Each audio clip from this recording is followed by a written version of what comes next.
Didn't really set this camera at the best angle, but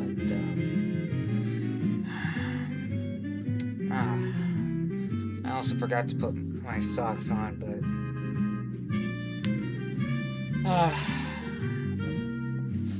it probably doesn't matter anyway. Face is so itchy. I'm not sure how loud that is. You know what? How about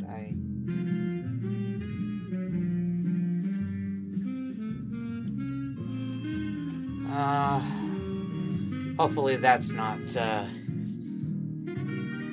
too low. Still feels a bit loud to me. Maybe I should turn my laptop volume down a bit. I'm not gonna lie, folks, I've actually been kind of out of it as of late because, well, certain health problems, dietary issues. I've been trying to go to bed earlier, but I still have this habit of oversleeping, and yeah, it's a bit of a problem, but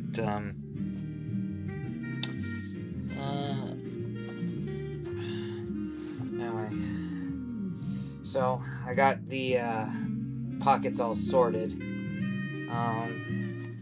I finished them off camera, but I'm pretty sure there's probably going to be some people that are pissed that I didn't show my process, but you could probably see the process a bit more properly with my process of doing Vogue 8988.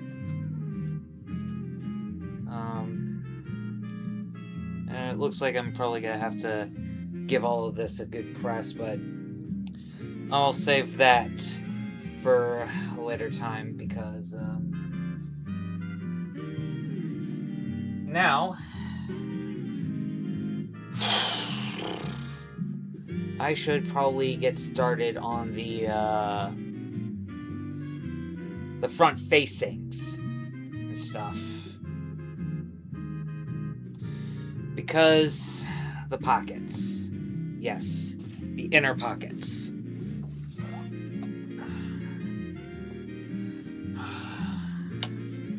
So, oh, scissors right here.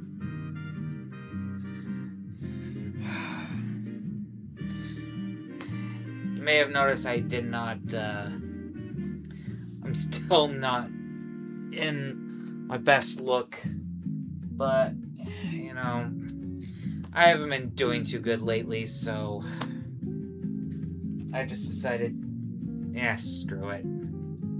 I'm just gonna do what I can with what I got. So, let's see which pieces. Alright. That is not a pattern piece. These are the pattern pieces. And right now,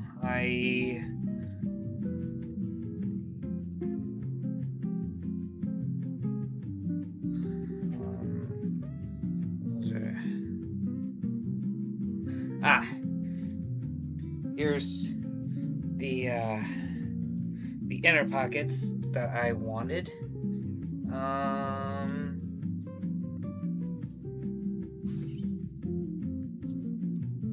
Front linings, excellent.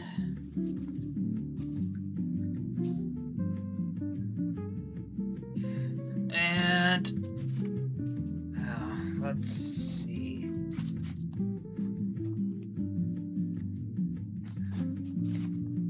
Front facings. Come on.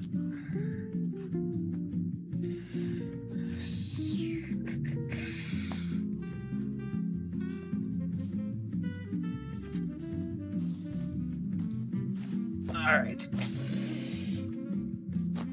So we've got our front facings. We've got our linings. We've got pockets and the welt pieces. And funny story, when I was doing undoing, and then redoing the front pockets, one of the welts was actually stuck to a front piece, and I had to undo a lot of stitches just to get that off. So, yeah. But that is neither here nor there. So, fluff. Anyway. So, gotta take one of the facing pieces, and oh, sorry, this is the front lining. This, with the gray interfacing on it, this is the front facing piece. So, let's see. First things first.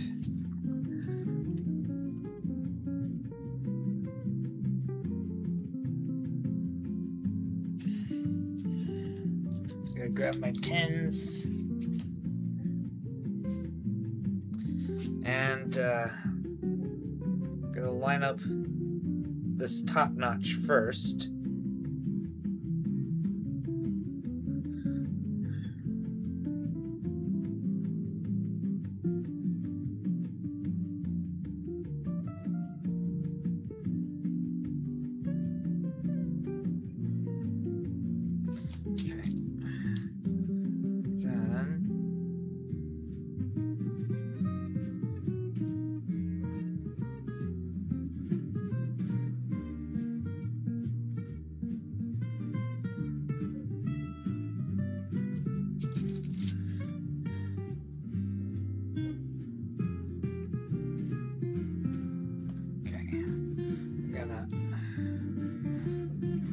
Try see if I can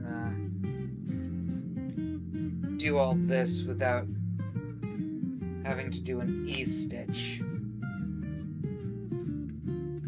Okay, now I'm going to line up this notch down here.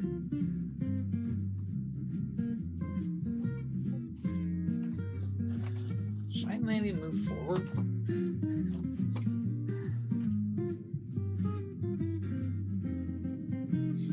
Try and better showcase what the hell I'm doing.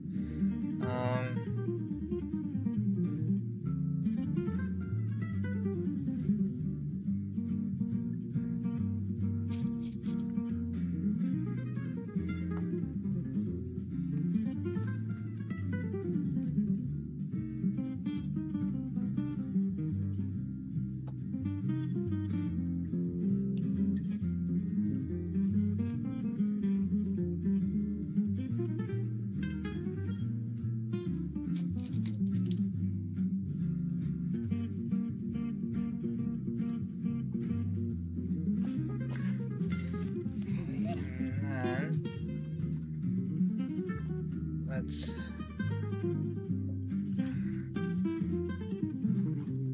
try to line the rest of this up. And from what I remember from Norris's tutorial, not the instructions because I rarely read that stuff, we're supposed to leave about 1.5 inches. So if I grab my ruler and measure up 1.5 inches from the bottom, and I'm going to try to use a pencil. I'm not sure how well that pencil mark is going to come out, but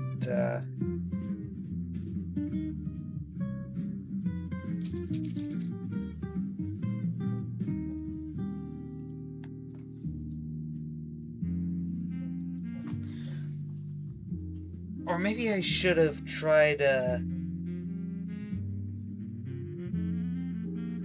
actually, no.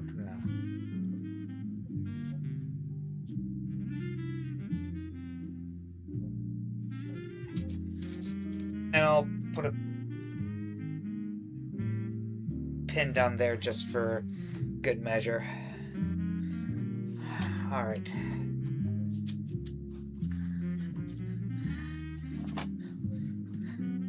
So.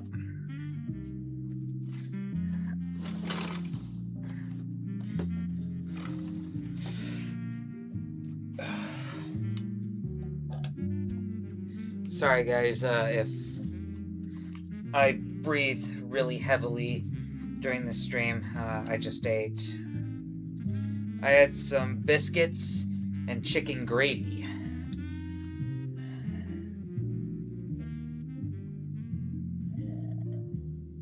Okay. Try to line that up.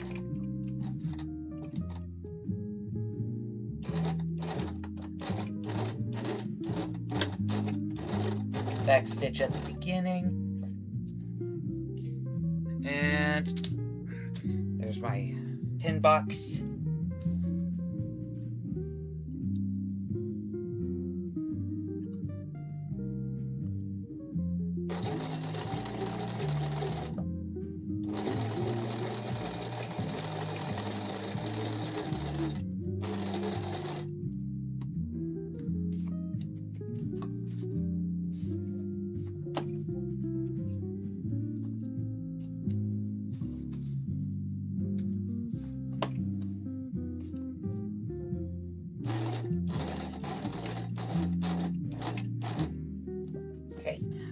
Take that pin out.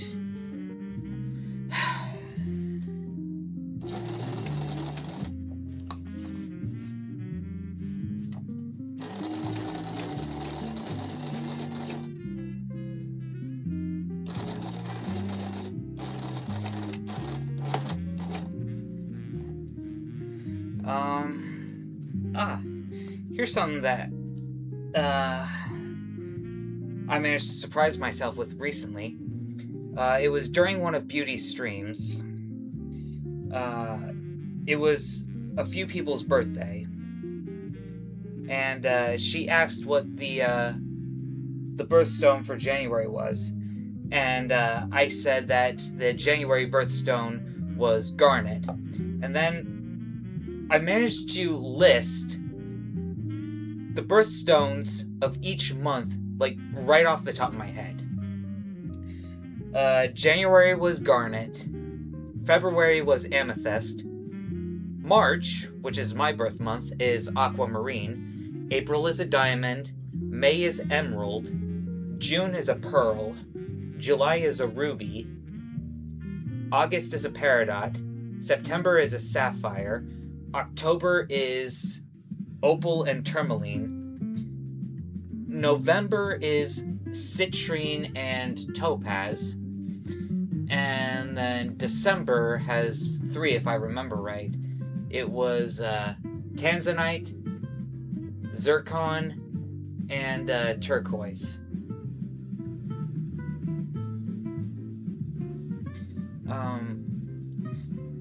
I did see somewhere that blue topaz also goes under December, but I think blue topaz is just a variant of topaz, which I associate with November, so I don't really think blue topaz counts as its own individual thing. But that is something I remember off the top of my head, because I think gemstones are absolutely wonderful.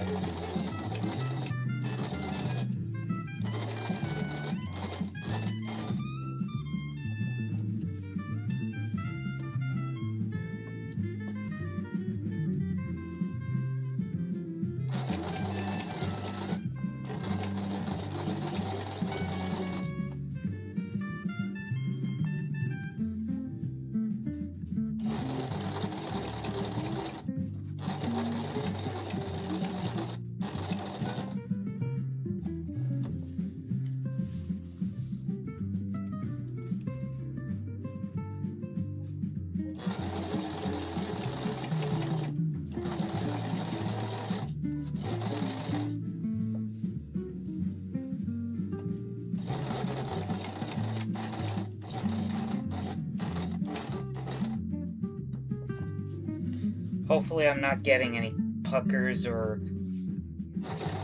kinks.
Okay. Alright. Let's see how I did. And it's pretty smooth. I'm not sure how well you can see that, but yep. There are no bunches or kinks in my stitch. It's not 100% perfect, but hey, nobody on this planet is.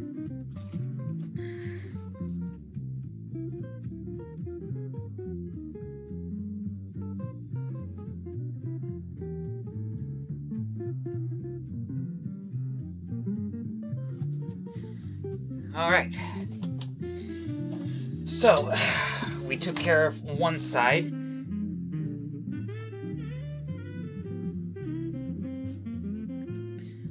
Now, we gotta try and do the same thing on the other side. So, first things first. I'm gonna measure 1.5 inches from the bottom.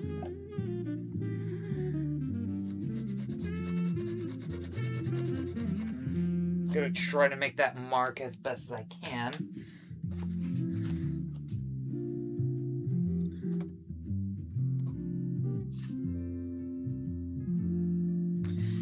Now, this is going to be slightly tricky because I'm gonna be starting at the bottom on this side and then working my way to the top.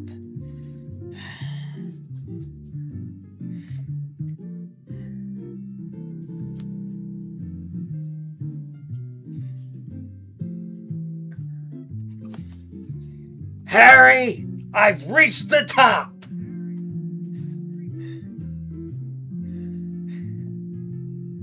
Sorry, I've been rewatching the Home Alone.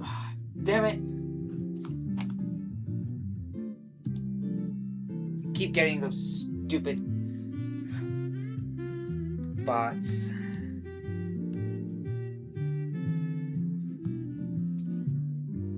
Alright. Okay, I'm gonna stick a pin in there.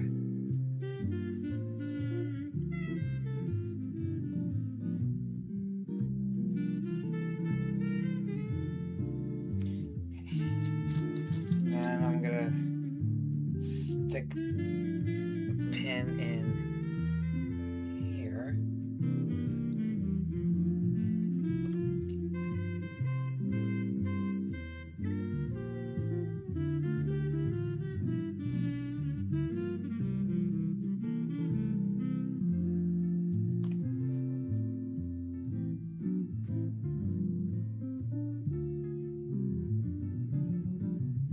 All right.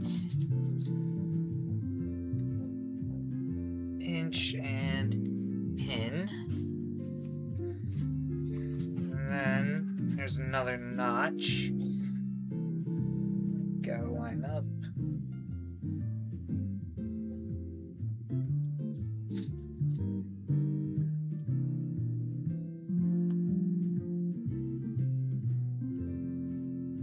Okay, and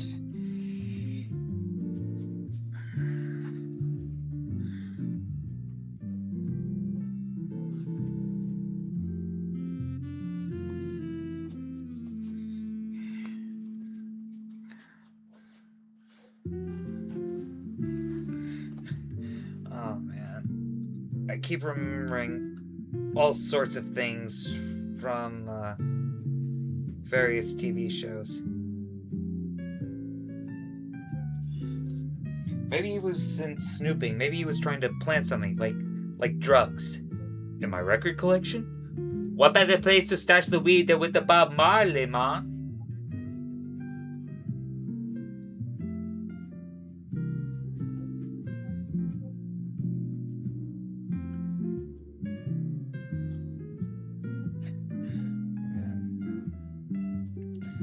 I think that episode is one of the best episodes of Suits. What was it? High Noon? I think it was High Noon. Mike tries to continue working after his grandmother died, but then,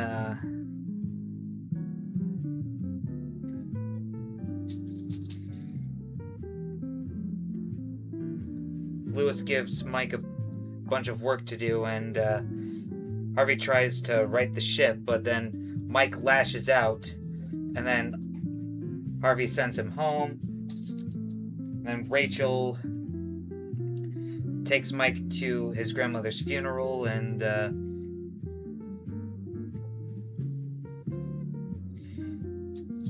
Rachel was probably at one of her best in that episode as well, because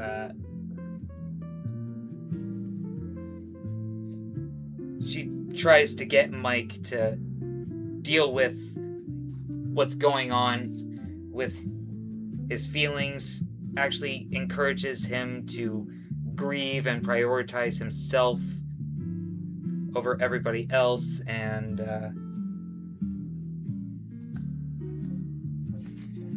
tries to alleviate him of the guilt that he clearly has but doesn't want to deal with. So, and then Harvey goes to Mike's apartment and clarifies that sending Mike home did not mean that he was being fired. When I sent you home, I didn't mean for you to never come back. And then Harvey reveals that he knows Mike's grandmother died and was trying to keep him busy out of respect for Mike.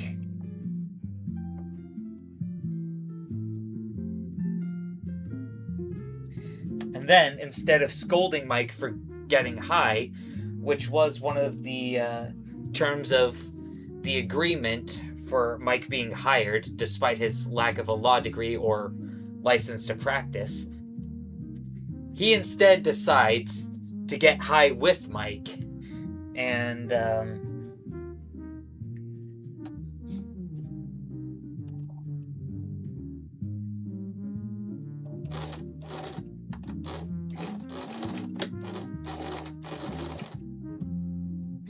I think that was probably one of the greatest bromance moments in TV history.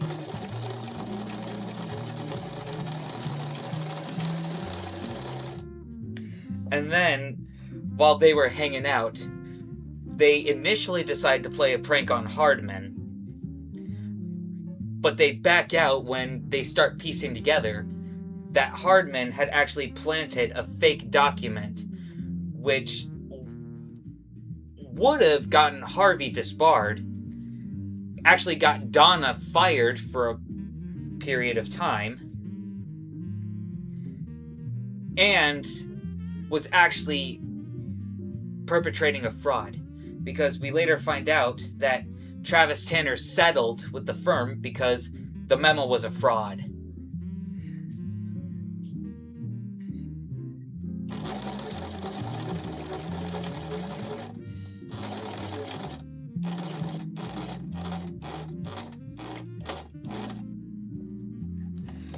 You just denied knowing anything about that, unequivocally. I guess you were just lying to cover up the fact that you were behind this entire suit in the first place. And Hardman still tries to have Harvey terminated from the firm, but Jessica asks all in favor of Daniel Hardman's dismissal, and everybody in that room, including Mike, who was not a partner, raises his hand. Hey, Harvey, I know I'm not a partner, but do you mind if I... Go ahead. Nice.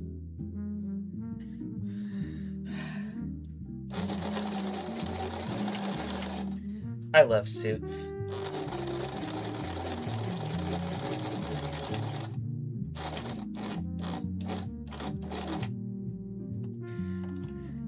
Such a great legal TV show.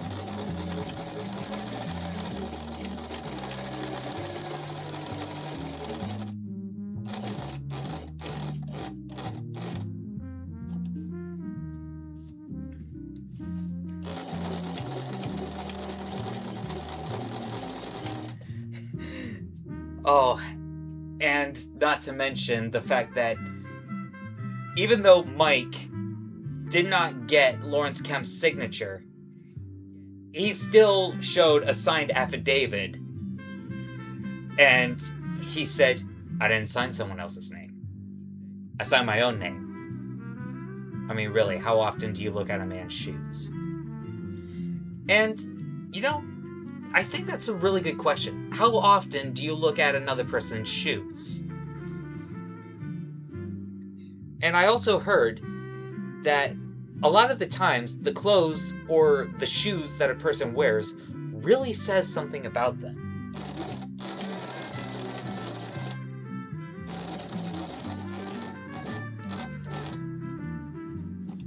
Like, if you're somebody who wears sneakers a lot, then you're probably somebody who likes to be active, go on runs, or, you know, or maybe you just like the comfort of a sneaker over, like, a proper dress shoe. An Oxford. You know, things like that. If you're somebody who wears fancy dress shoes all the time, then you're somebody who prefers being elegant over, you know, casual.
Alright, how did I do?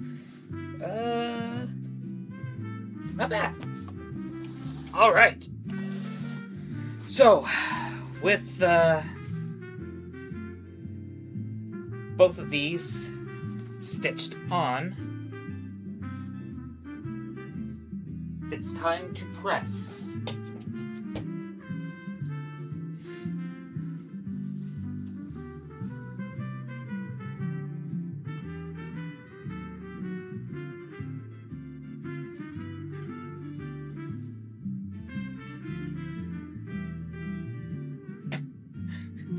Oh, man. And my mind just went back to the Home Alone movies.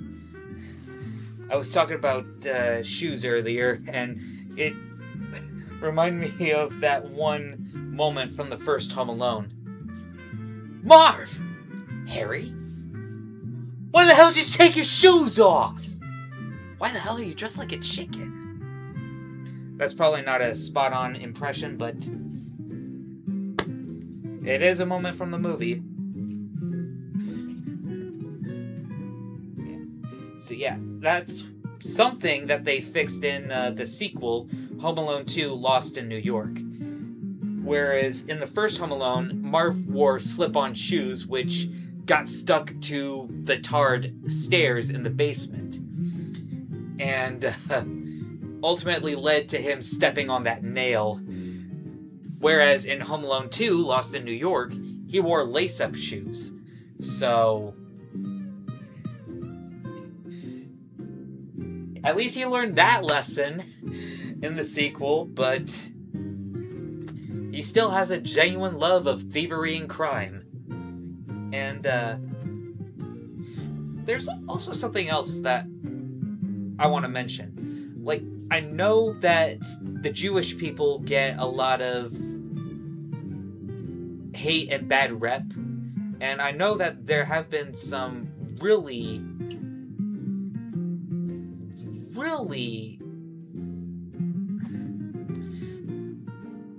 well, I can't really say overly offensive, but there have been unflattering. Yeah, I think that's more the right word. There have been some unflattering jokes about Jewish people on adult TV, most notably in Family Guy and The Cleveland Show, whereas I remember in one episode, actually that could be considered extremely offensive because Brian and Stewie went somewhere where it was all Jewish, yet every person there was a clone of Mort. Mort Goldstein, I think his name was. And I found that disturbing. But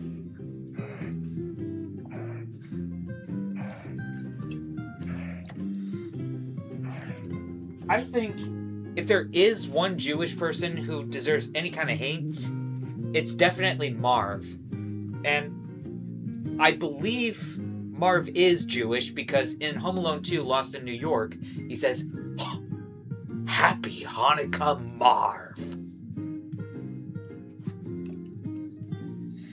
And if I remember right, Hanukkah is the Jewish holiday to celebrate the miracle of light. And if I remember right, it started with a candle that only had enough oil in it to last for 1 day, but instead it lasted 8.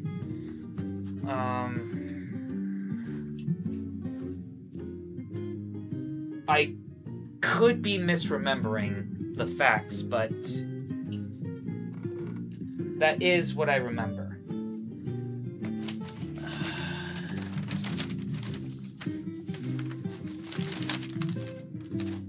I don't normally do this, but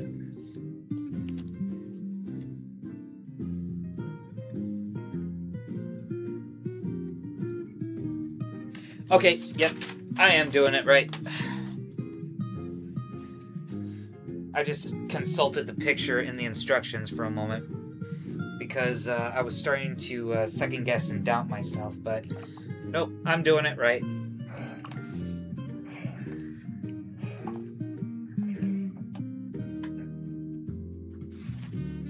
And just for the record, I know Marv is a fictional character, but still, the fact that he was willing to rob a toy store that had its profits going to a children's hospital as charity, that's pretty evil.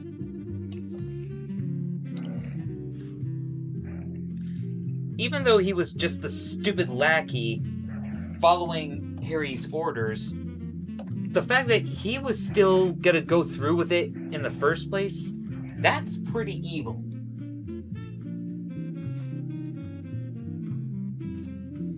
So, yeah, I have to agree with Kyle from Wicked Binge in that Marv deserved every brick of what happened to him.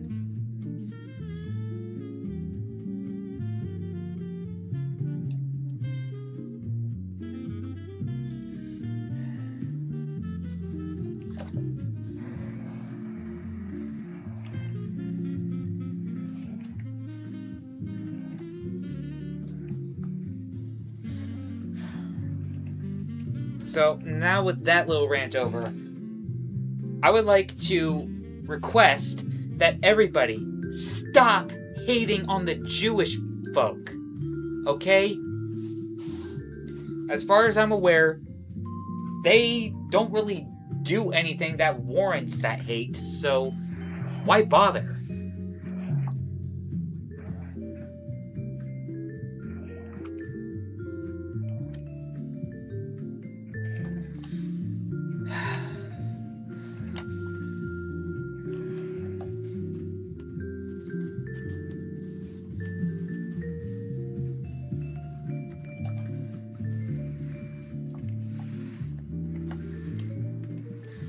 Now, how about I try talking about something a bit more positive? Like,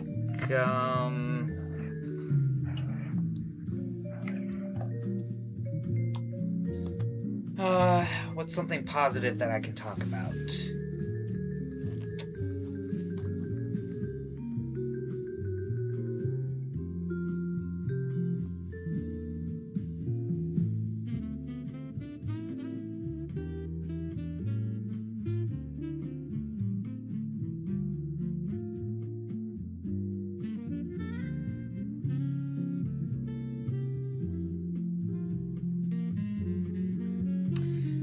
Okay, how am I going to...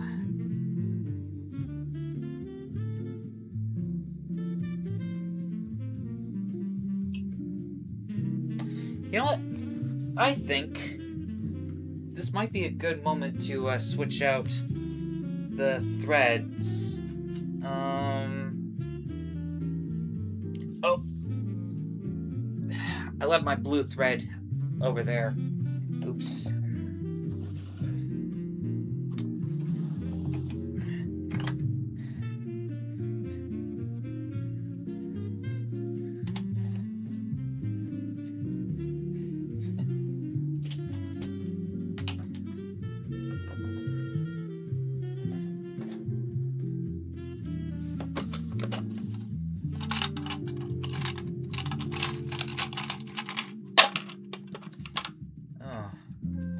I may need to reload this bobbin soon, but... Oh. Barely made a dent in the brown thread, so... But, I'm gonna switch it anyway, because... reasons.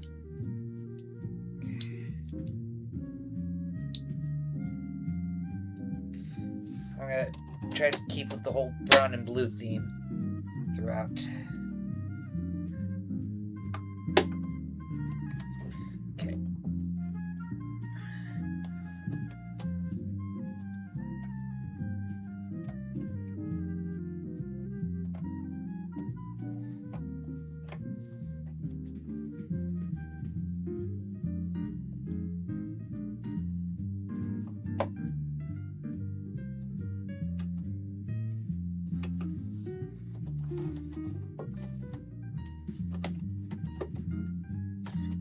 Alright.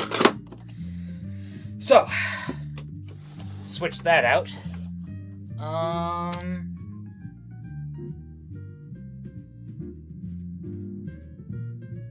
Let's see.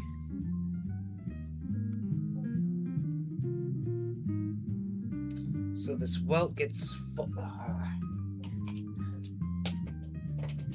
I'm absent-minded. I unplugged the iron too soon. Basically, the welt gets folded in half, and then you press, And then you take one of the pocket bags, and then you line the notch side up with the notch side of the welt, and then you would baste those together using a 3/8 of an inch seam allowance. And of course it's gonna be hard for me to see the dots I've made because, hey, Eldon Rijkaard, excuse me. Ugh. This is the point where I start tripping over my own tongue. But anyway.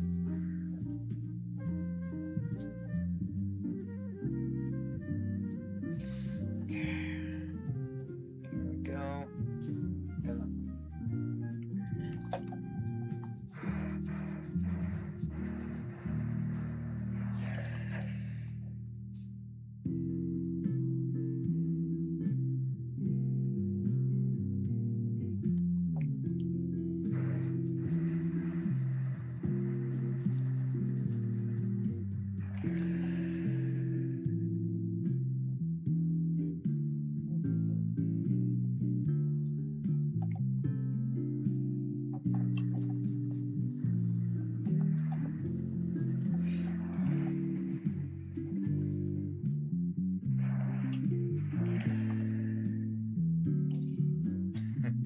Oh man, I'm still remembering the Home Alone scenes.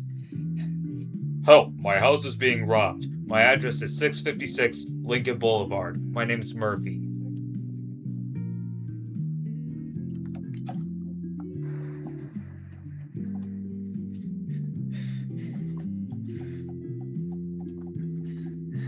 Man, the Home Alone movies are just so good. I love them.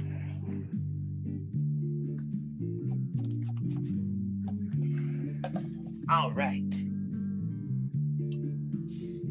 Okay, so I've pressed the welts, and now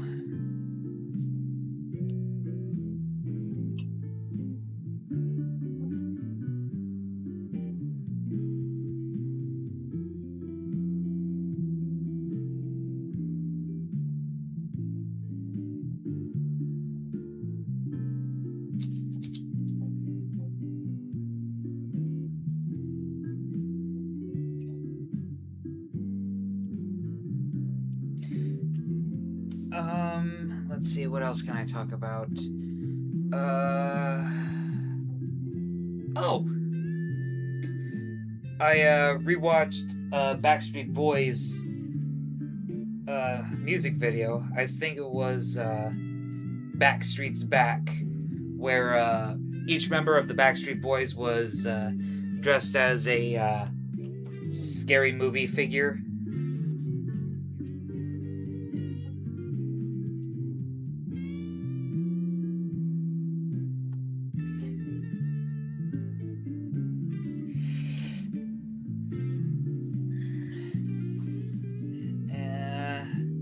I remember Brian was a werewolf. Howie was some depiction of Dracula. Nick was a mummy.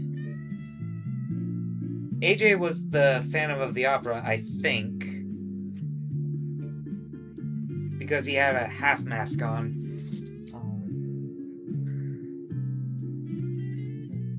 Kevin, I have no idea what the hell he was supposed to be. He was normal on his left side, but his right side was like some sort of freaky sea creature, or maybe it was supposed to be some sort of reptile. But still, it was pretty cool. And there is something about AJ's Phantom outfit that I would improve on, and that is his collar was just, it was ridiculous, and Yeah, that's something I would have changed. It looked like an exaggerated laydown collar. I would have switched that out for... Okay, good. I would have switched that out for, like, a wing collar.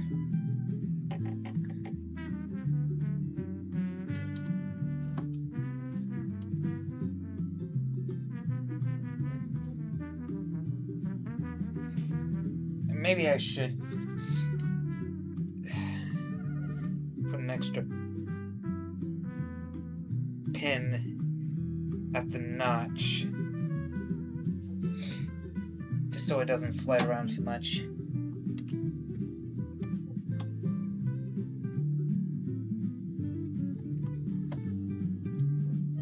And of course I can't see the dot because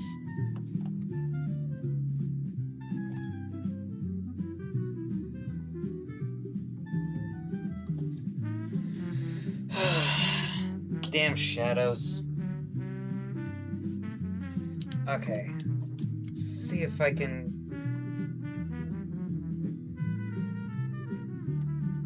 try to darken that up just a little bit. Come on.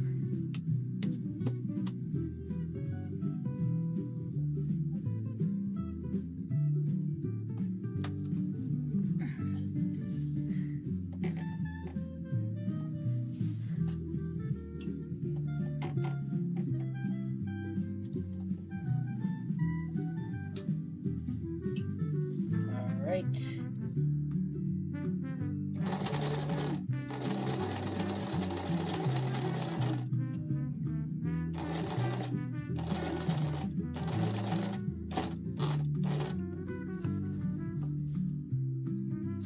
Okay. Now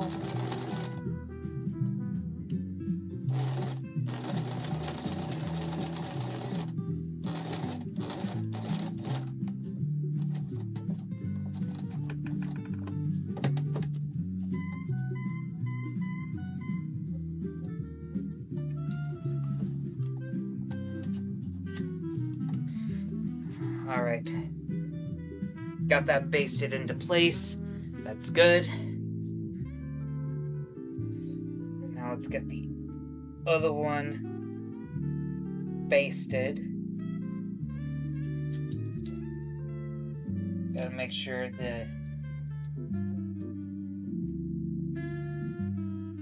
notch is lined up. Alright. And once again, I'm gonna try to make the dot a little darker so I can actually see where I'm supposed to start and stop. Okay.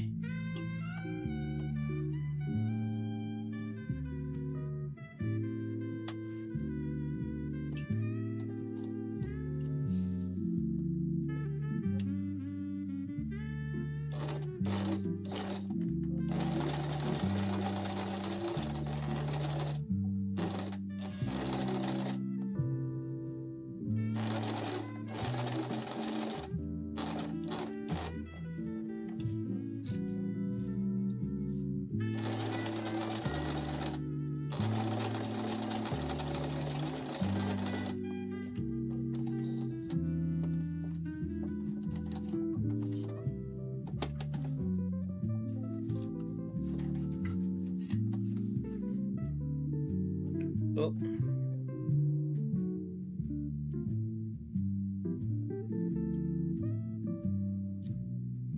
Kind of overstitched on the edge here, but that's okay.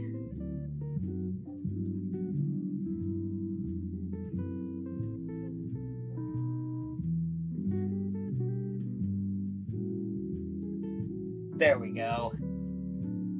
Here we are.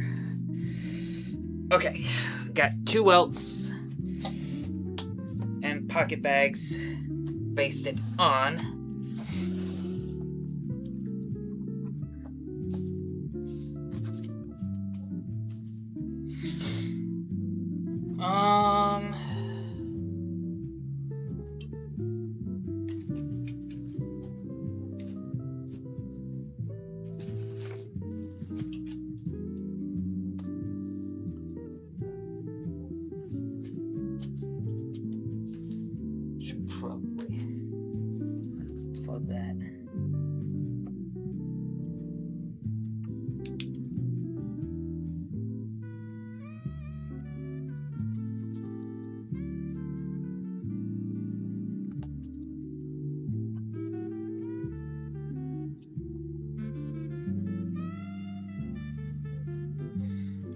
Yeah. That pen is...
Okay, I'm gonna try to...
Just gonna create a little bounding box.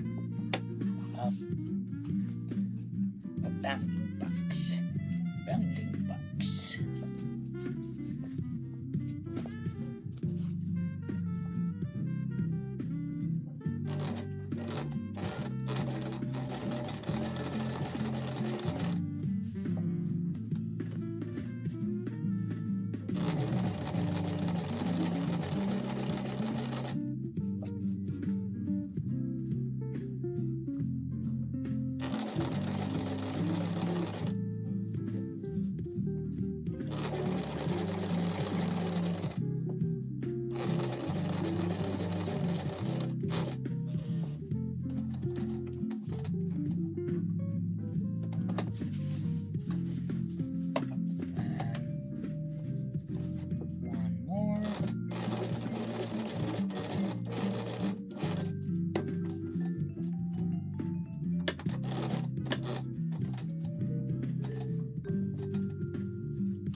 All right.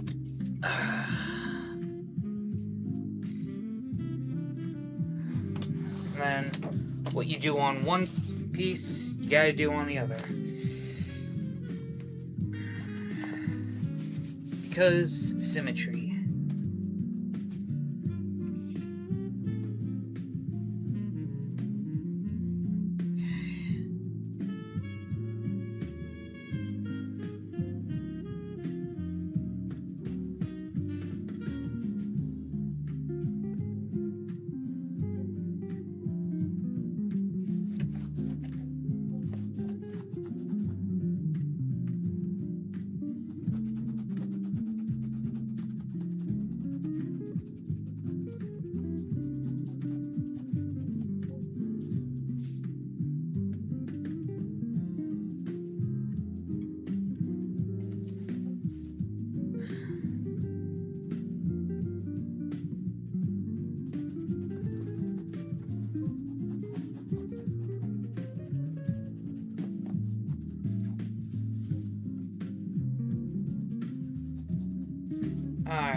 That's probably not going to look too pretty, but I don't really care. Hey! Oh, excuse me.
All right. Now,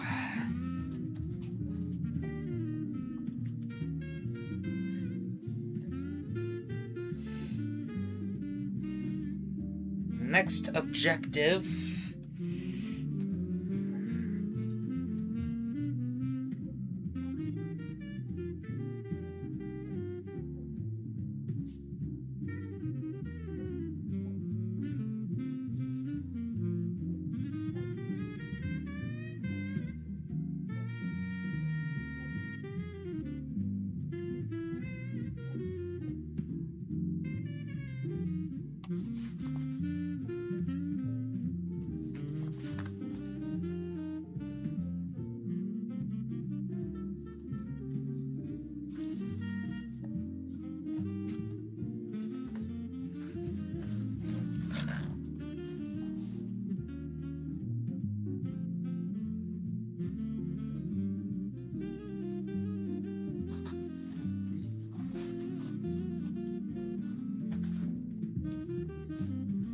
Okay.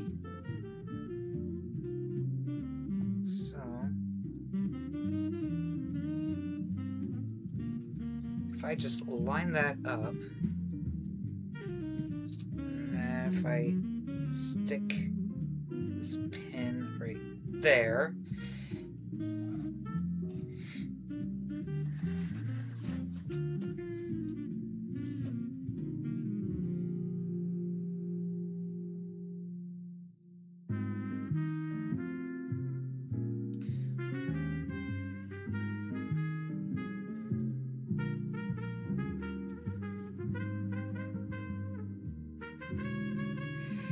all right.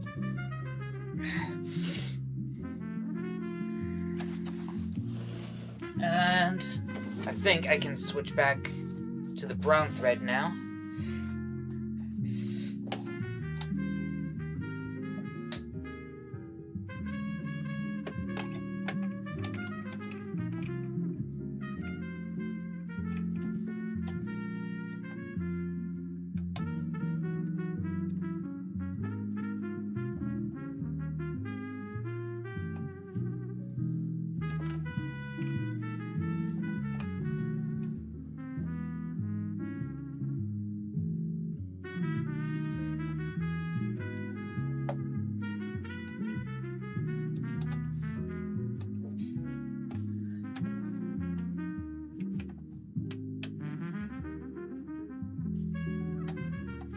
I really like my little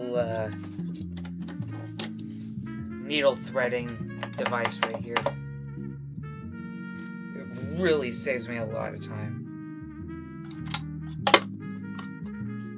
Alright. Here's the bobbin with the brown thread.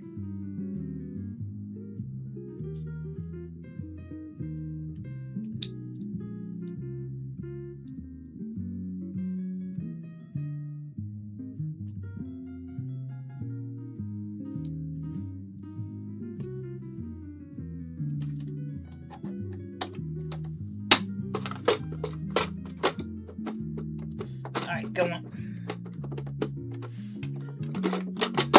There we go.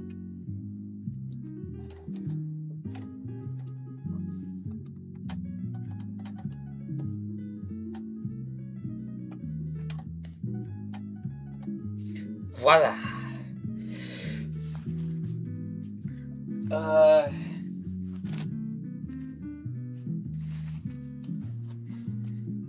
Here's the piece.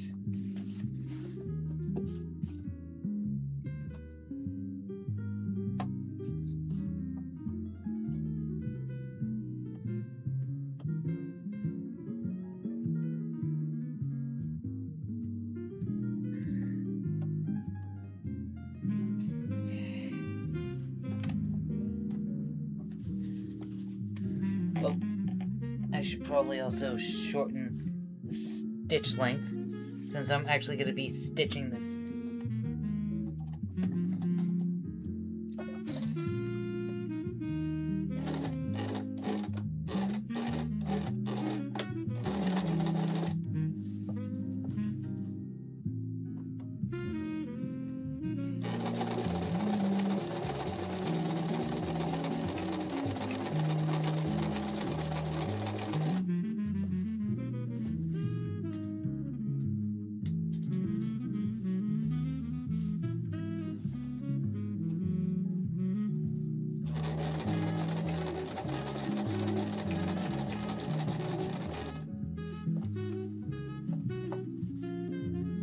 I'm just checking to make sure.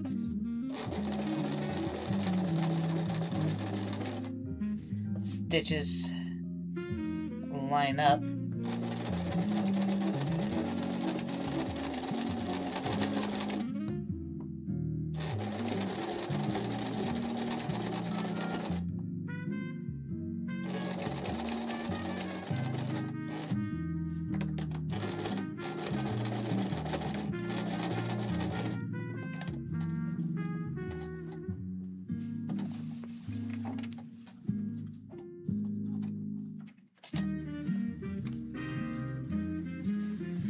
Alright. So I could probably remove this blue base that I did.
It's funny, like, at the end of Home Alone 3, when all 4 of the criminals are busted. Well, it was initially just 3, but Unger and Jernigan were stuck in the pool. The cops show up and they tell them to freeze. And then Unger was like, "You gotta be kidding." They're already freezing. I mean, they're in a pool with water that's like frostbite level frozen.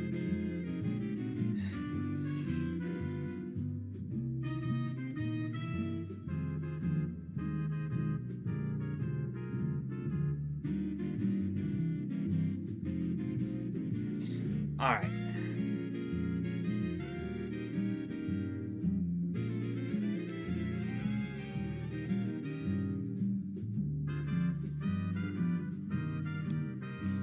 So it looks like I can remove some of this bounding box stitching because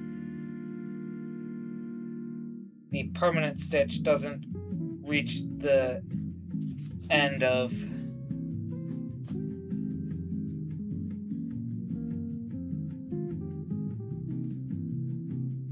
the bounding box. So I could probably just take that out.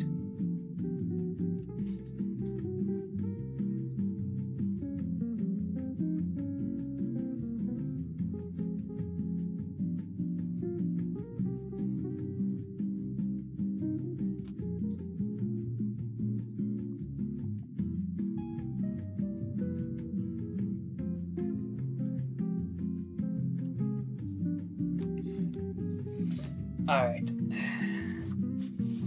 So now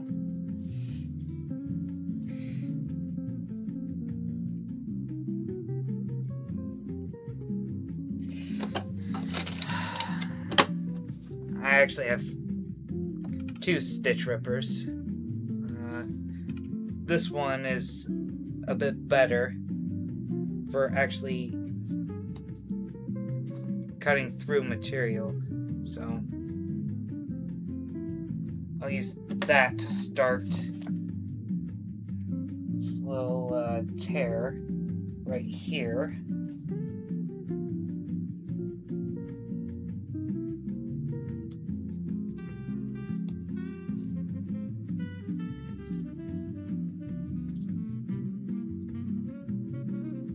And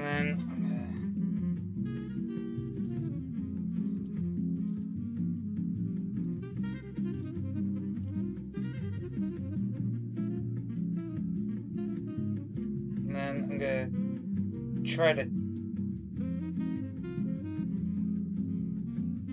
cut a triangle to my stitching, not to the dot, because my welt didn't extend all the way there.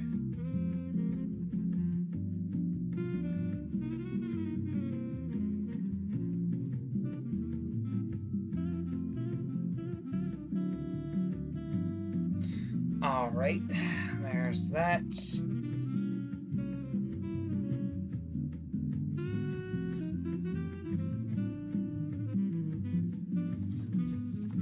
Alright.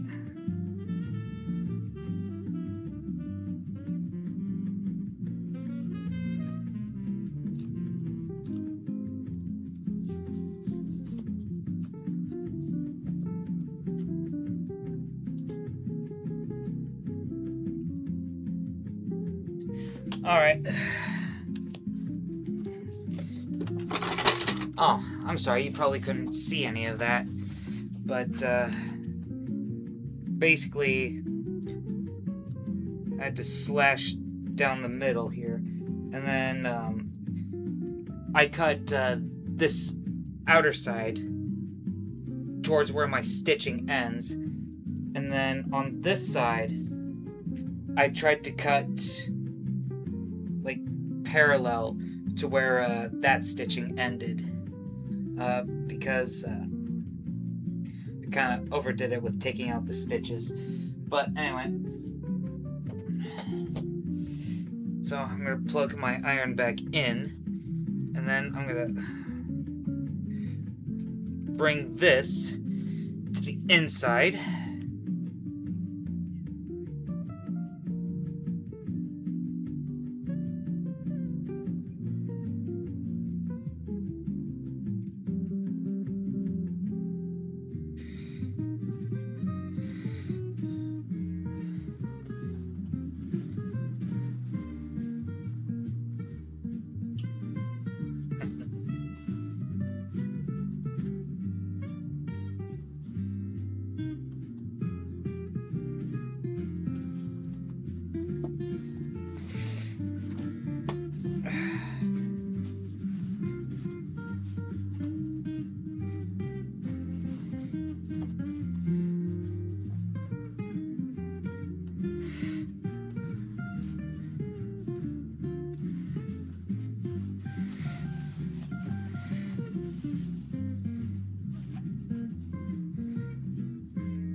Okay, so here's what I'm going to do first. I'm going to press this side down, and then I'll press the actual pocket lining.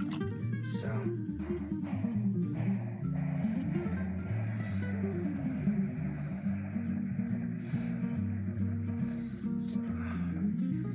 press that into submission.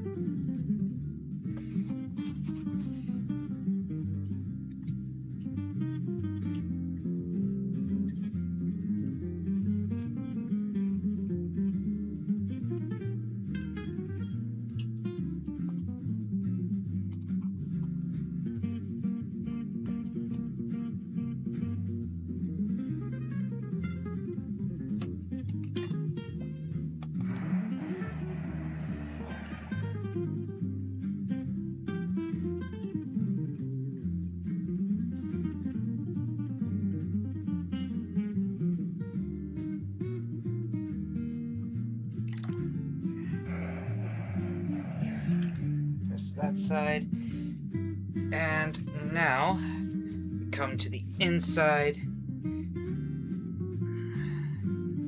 then press this down.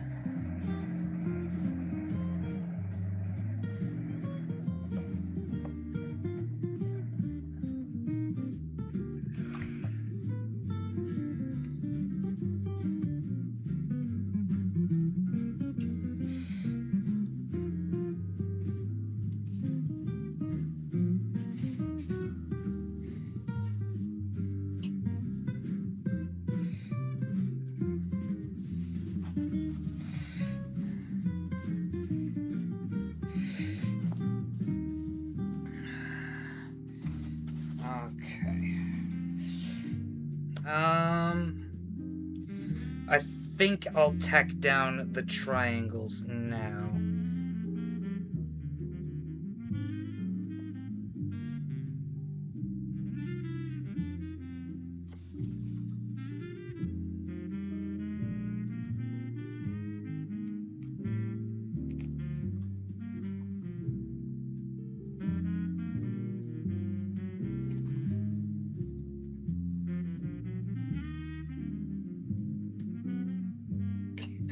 Oh man, I just started remembering something from Max Keeble's Big Move. It stars the same child actor from Home Alone 3, Alex D. Linz. Linz?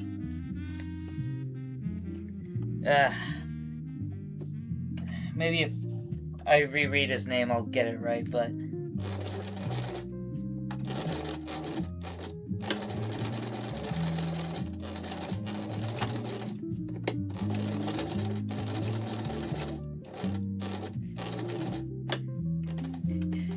trolled the bully with this frog mascot theme song. Bagoogles is me name. I love the swampy bog. That's all I remember because the scene I was thinking about, the song would stop and then restart every time Troy McGinty would open his locker. Bagoogles is me name. I love the swampy bog. Oh, it was so funny.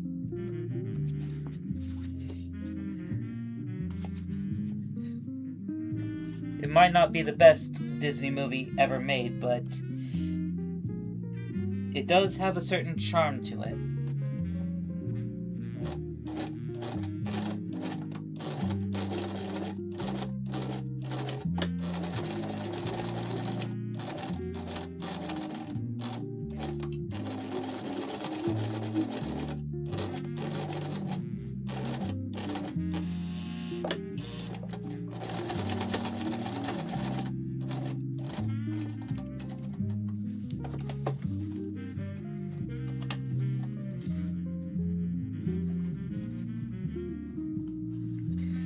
Okay.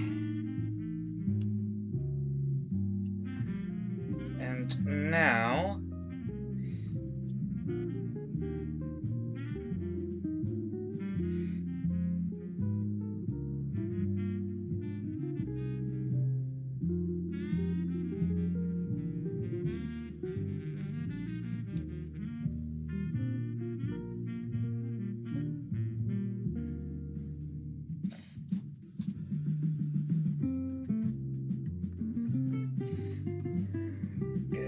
pin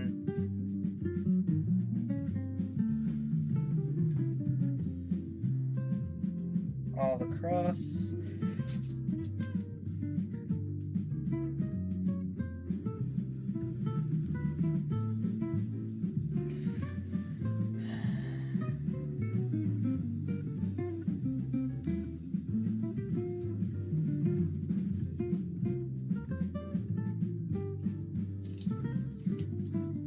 Here's another thing that you might not know about some of the cast of Max Keeble's Big Move. It features two actors who were also in Lizzie McGuire,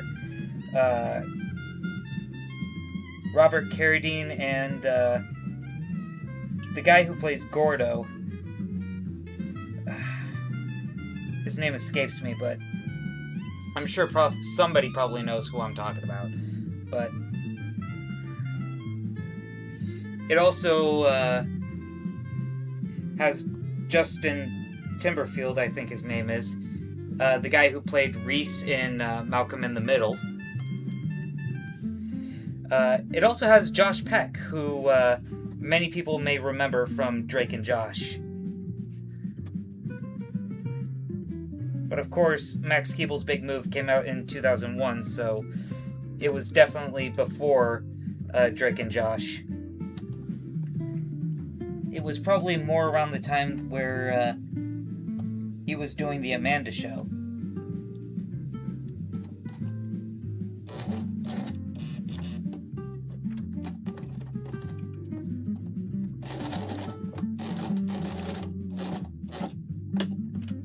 Uh-oh.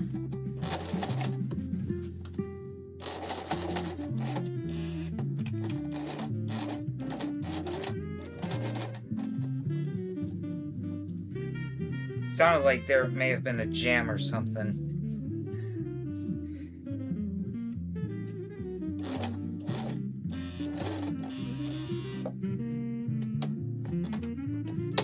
Uh-oh. Alright, let's see what's going on. Yeah. Not sure how well you can see that, but yeah, there is some thread tanglement. Alright.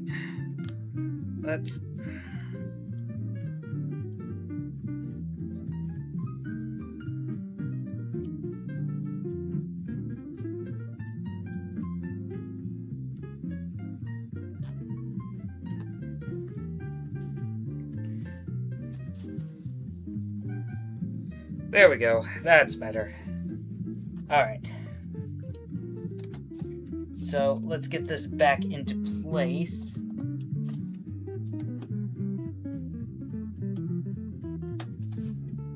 I think it was about there.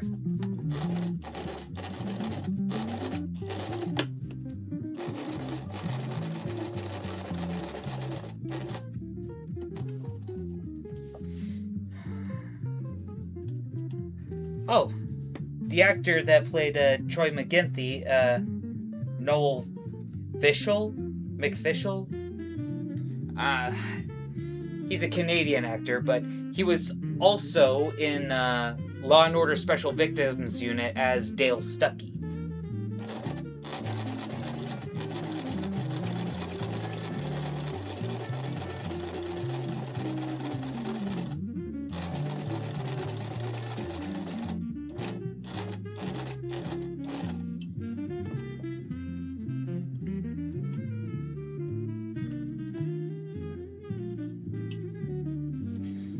The guy that played Principal Jindrake. I remember him in an episode of My Wife and Kids. Actually, it was a two-parter episode, excuse me. It was Table for Too Many, and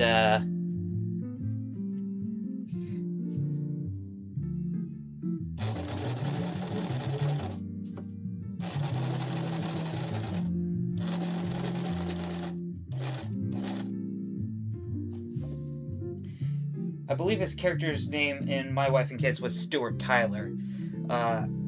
He was really troublesome, and, Damon Wayans' character tried to be the bigger man and make peace. But then, the hot blood, or the bad blood, was reignited when the guy left without washing his hands, and then touched the lobster. And that is disgusting. Just ew.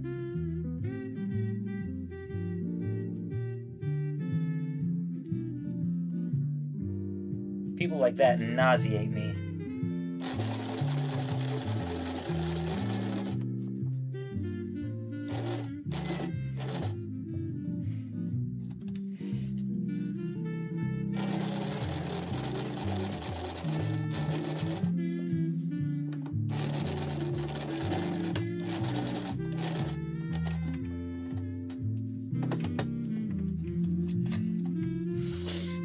All right.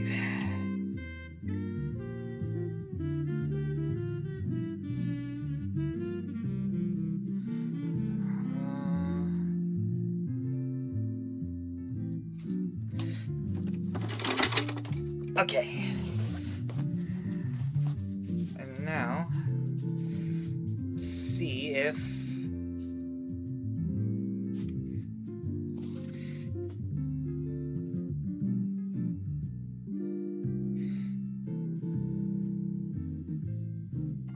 I can successfully push this up.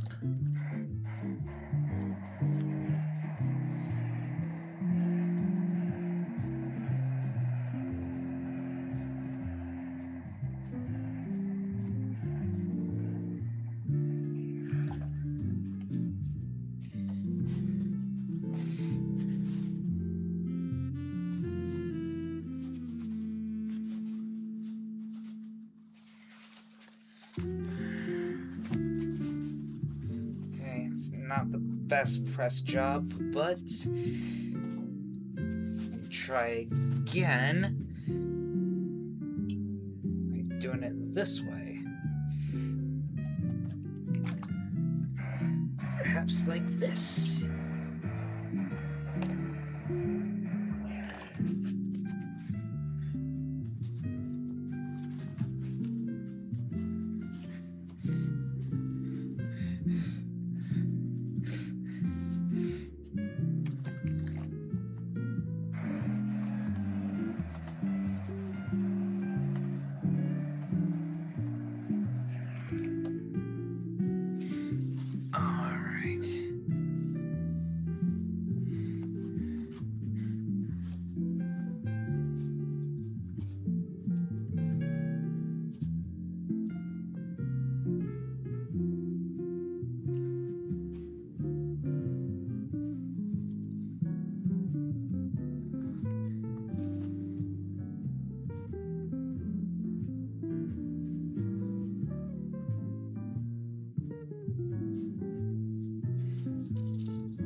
right.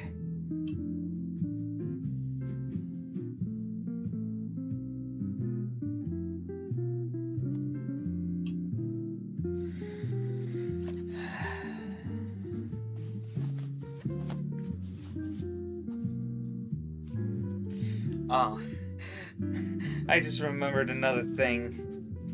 I'm not sure if... Actually, I'm not sure. I am sure that I've probably mentioned this before, but if I haven't, then I'll say it again. On Twitter, I made a tier list for the Jak and Daxter characters, and I put the Gambler at F tier, and it was for one reason only. He was voiced by Brian Peck.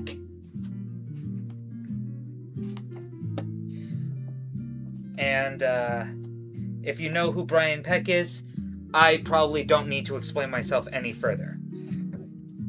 But for the uninitiated, he did something horrible to Drake Bell when Drake was a minor. Yeah. Now, that's all I'm going to reveal on that subject.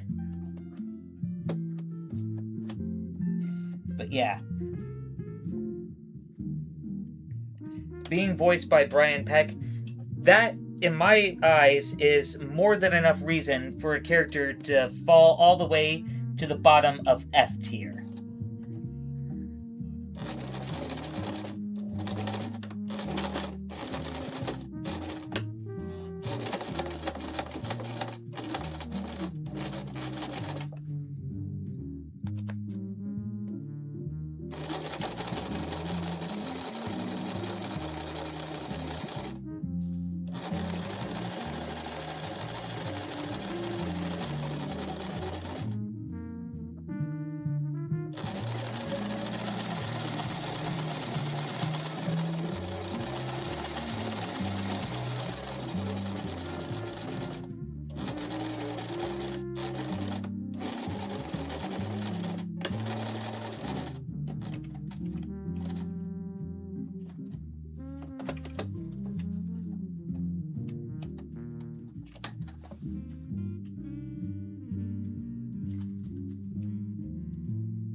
And now, let's...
Again, not perfect, but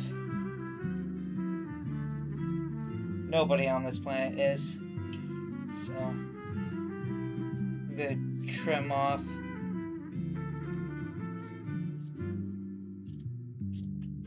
the excess.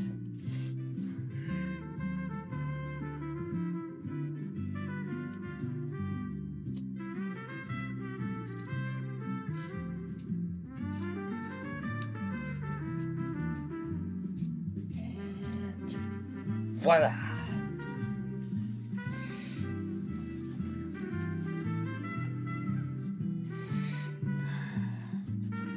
And we've got a nice little pocket.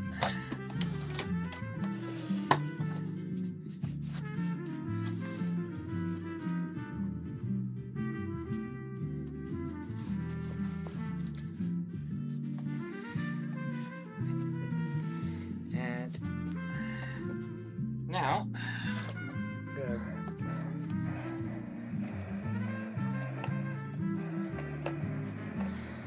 press this into place.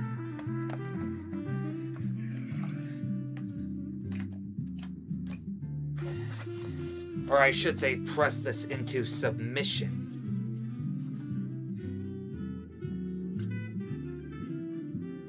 Magoogas is my name. I love this swampy boat.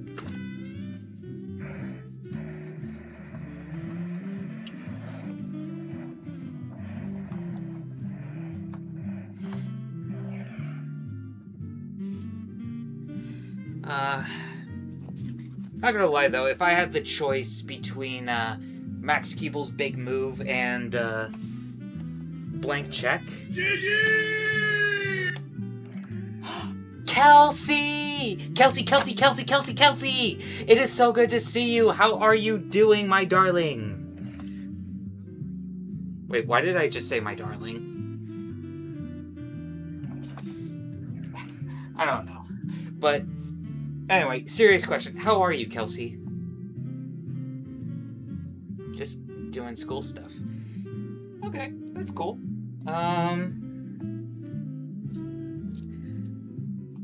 To answer your question, I'm a bit middle of the road.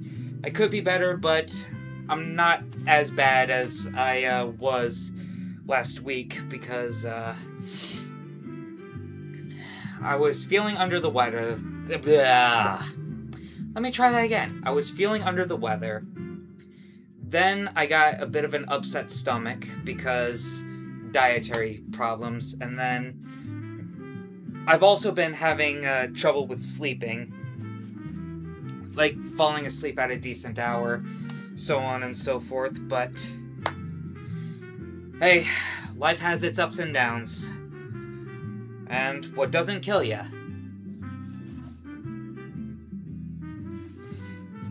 It all changes a day at a time. And added bonus, I'm actually doing something productive right now.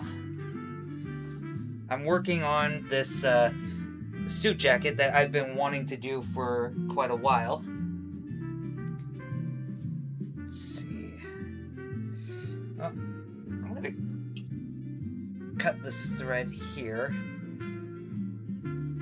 And cut this thread there.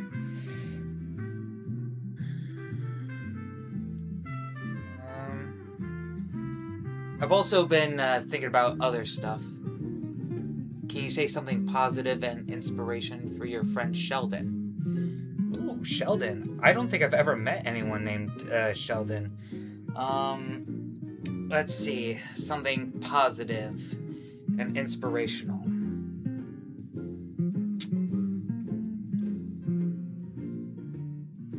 He's a cook. Ooh! That sounds like a very tasty profession. Cooking is part of the backbone of life, because without cooks, we wouldn't have anything to eat. And without eating, we would starve. And if we starve, we're not really living, are we? Having a hard time with his D&D campaign. D&D, as in Dungeons and Dragons? Well, I'm not really much of a D&D expert, but what I can say is, if you're going to run a solid campaign for D&D, you have to have a good team. Because, without a good team, you're pretty much going to be in for a whole lot of struggle. But with a great team by your side, you'll be able to pull through, because if you have a good team, anything is possible. But don't forget, when you're part of a team, you gotta have great communication.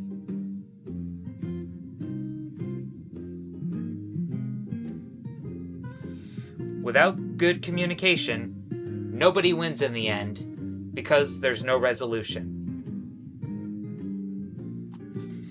That's a life lesson that I learned the hard way, but I'm pretty sure it's a life lesson that can apply to any situation.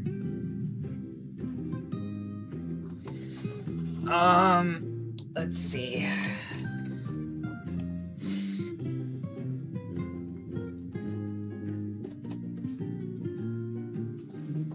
Also, don't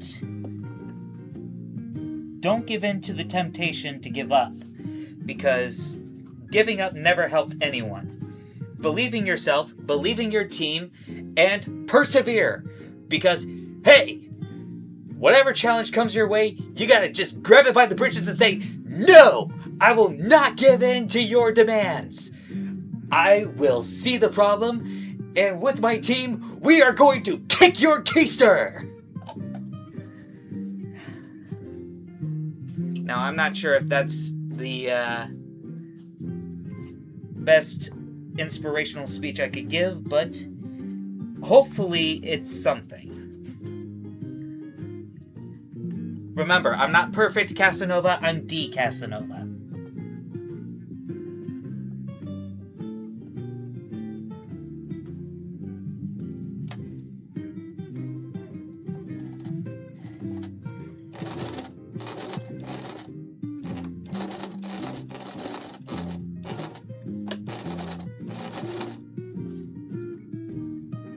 Alright. Take that pin out. And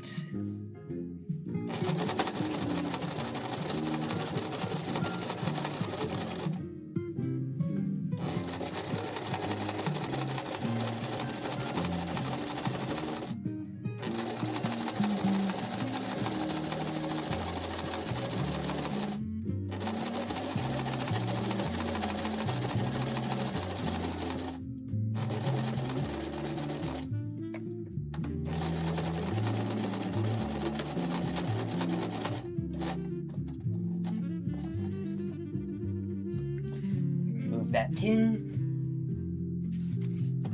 Alright. Let's see. How did we do?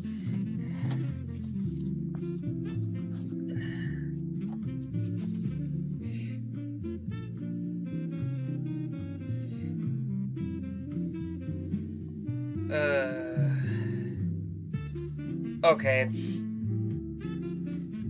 not that great of a stitch, but it'll work.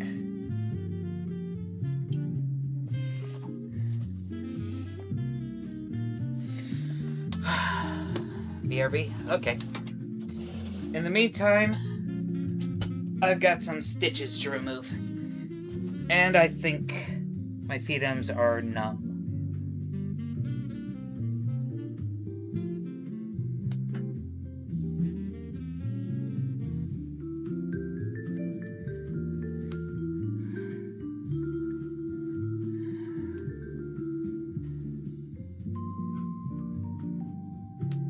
Not gonna lie, I've missed seeing cute kittens in my chat. There's just something about Kelsey that I can't help but like.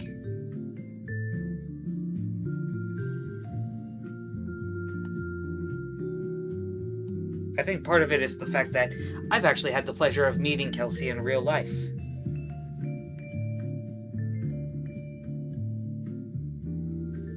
Still one of my favorite photos that I've ever taken.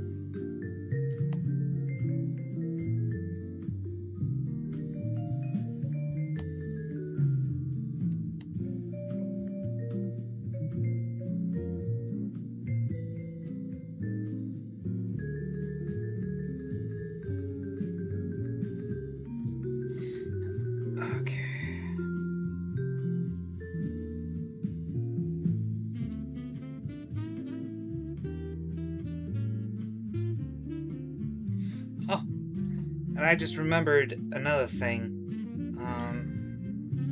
A while back, I found this website. It's like a PlayStation 1 video game simulator. It's got the PlayStation 1 Spider-Man game on it. It has the PS1 Harry Potter game on it. I'm kind of on the fence of checking that out, but after seeing the first movie and hearing of J.K. Rowling's transphobia, I don't think I should. But there is also another game that I've seen that I haven't played in a while. I remember playing it at one point with my dad. It's called Tenpin Alley. And for those of you who are not aware, Tenpin Alley is basically a bowling game.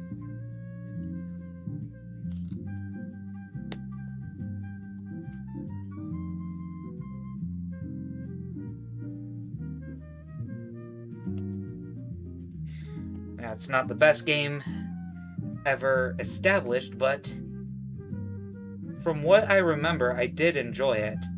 So, yeah, I gave it a try on the simulator, and it was definitely a lot like walking down memory lane for me. So,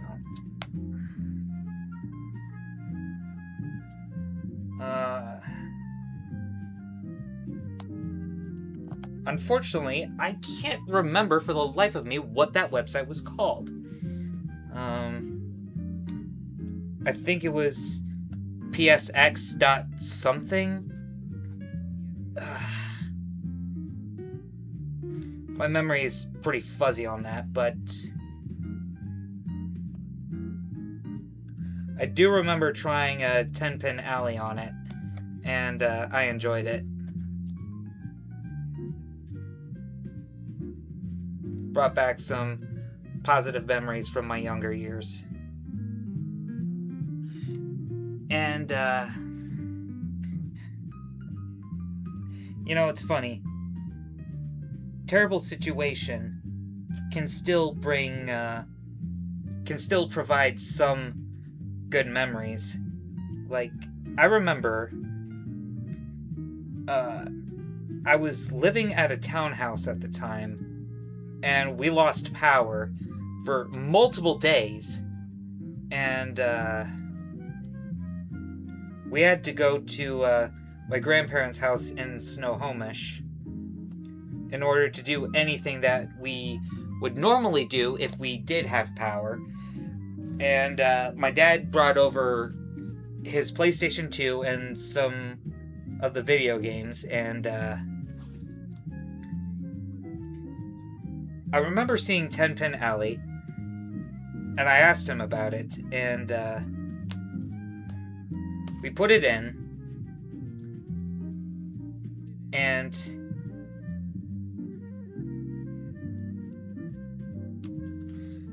I was amazed. I was genuinely amazed with how much Tenpin Alley was a lot like regular bowling, but with a few differences.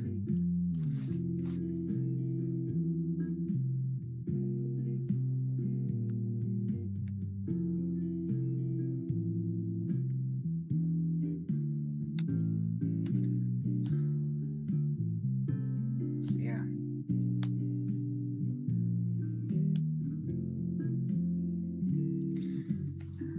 I remember being super pissed about the loss of power and the fact that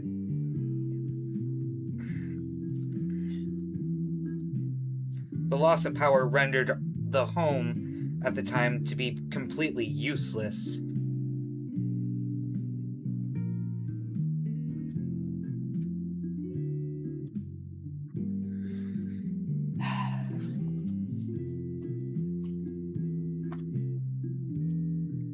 But the situation is in the past.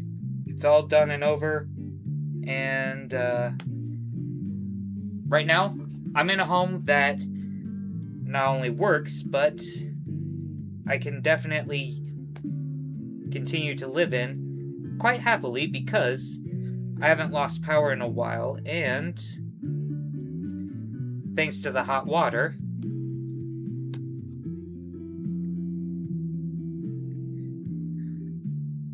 I can enjoy a nice hot bubble bath when I need it. Mate, are you having a bubble bath? I'm always having a bubble bath, mate.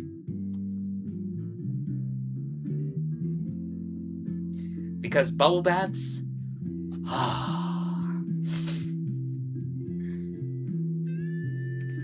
they're good at washing and burning away the sorrows. Provided that the water is nice and hot.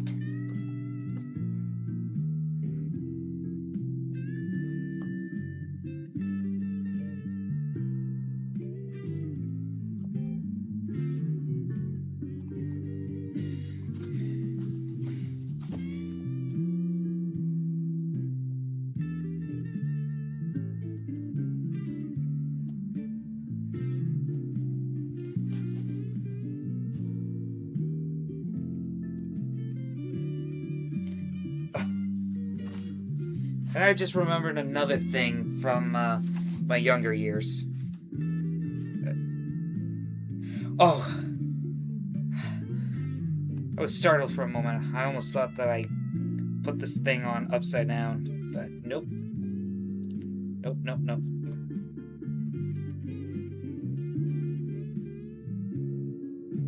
I put it on the right way. So now...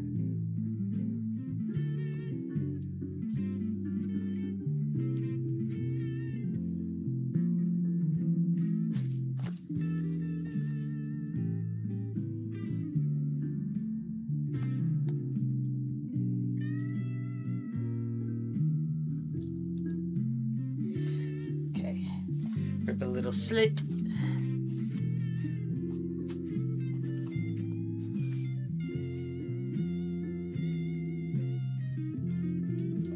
And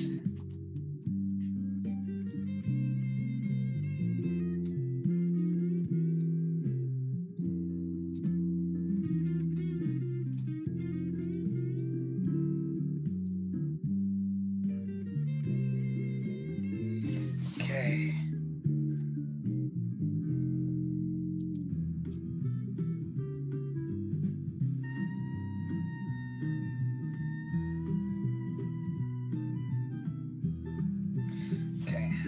Try to cut to the corners of the bounding box.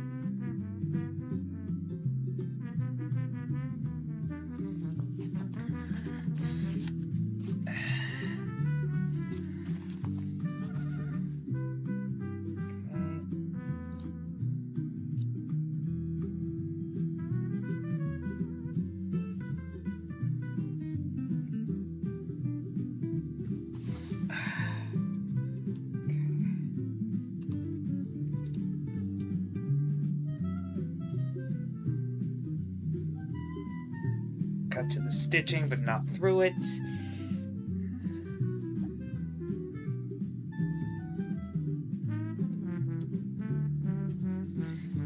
There we go. And now...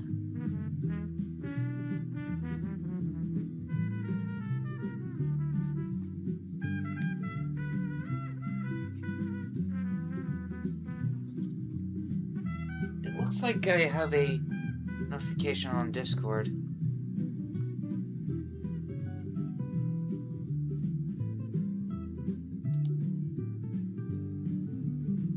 Ah. That's what that is. Okay.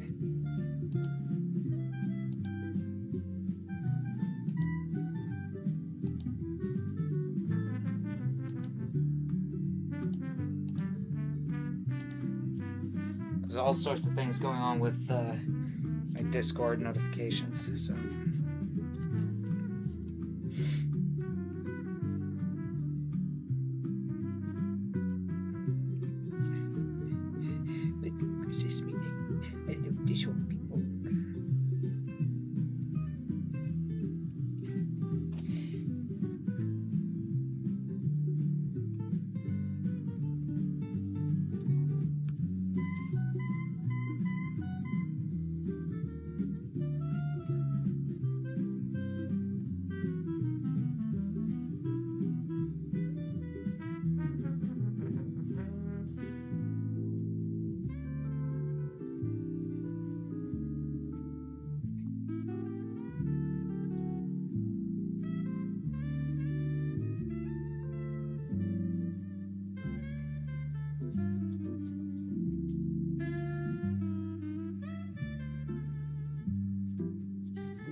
Alright. I can go back to fussing with it later. Right now, I gotta press.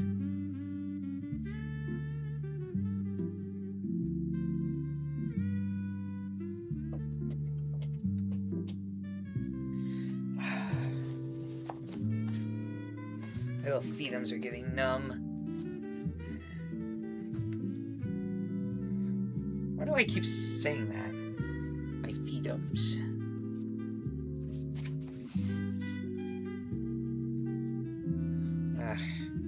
It's probably one of those force of habit things that I can't help but maintain.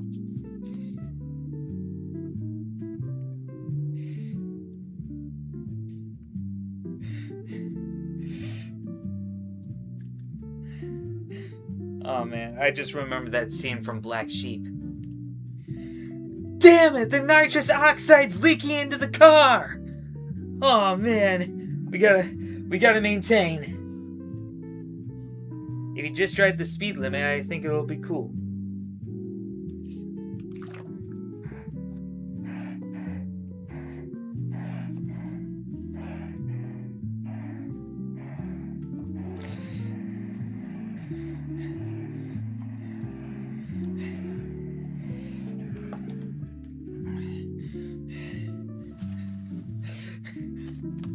Was pulled over for going 7 miles an hour. Oh man.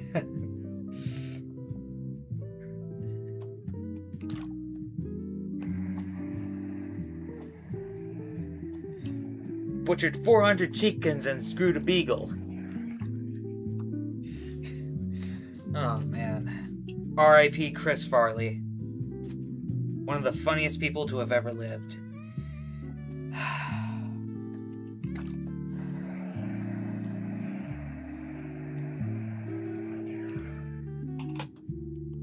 Oops. How about I put my mouse over here? Yeah.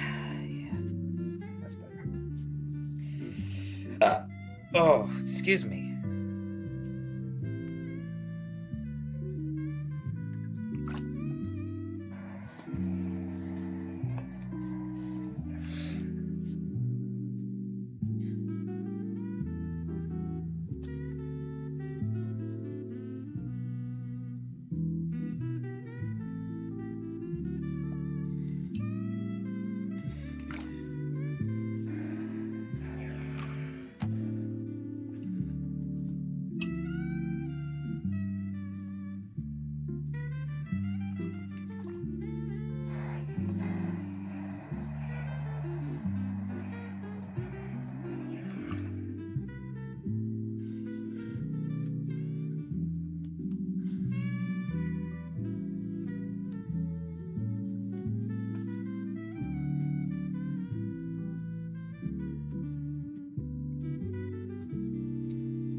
Alright. Now, I'm going to try to pin this upper lip into place.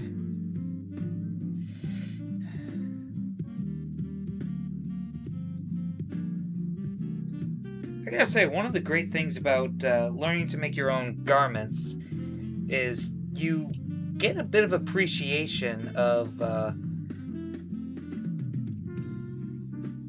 how much it takes to actually make a garment and all the intricacies that people have to do in order to make it look presentable and good.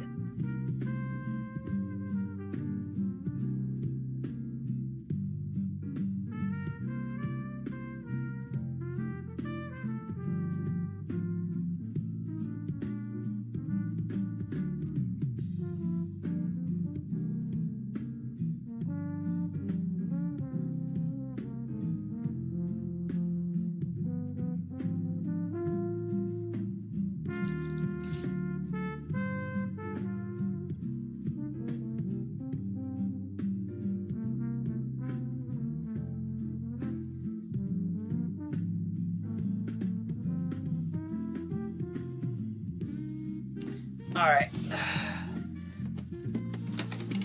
Next up.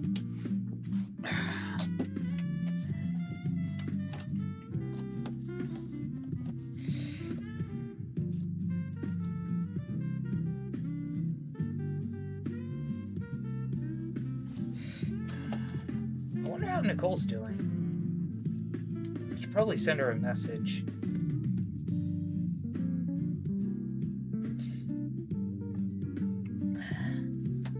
Sent Ariana a message not too long ago, wishing her the best of luck on the whole move and settling down.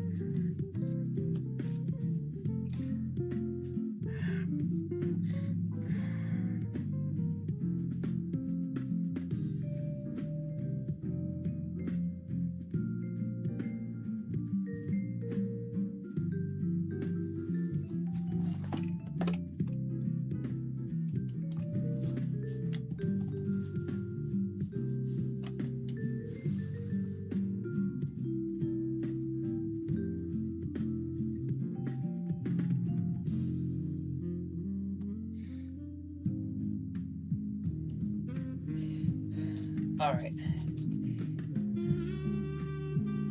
I'm gonna have to stick a pin here in the hopes that it'll keep that part in place so that I can actually stitch this damn thing down.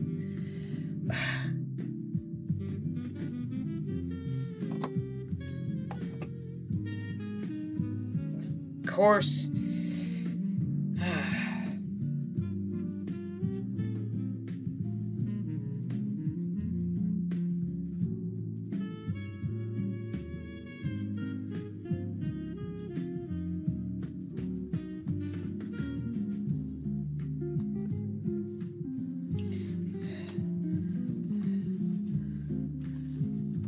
There we go. Hopefully, that'll keep everything in place. Now,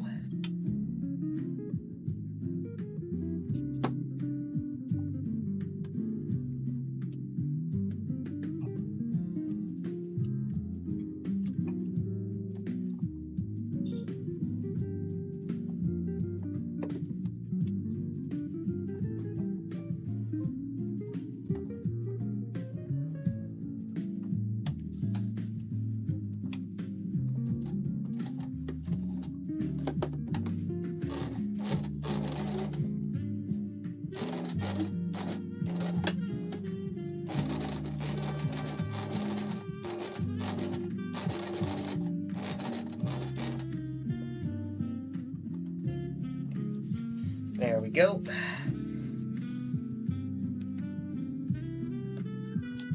Now, let's see if I can...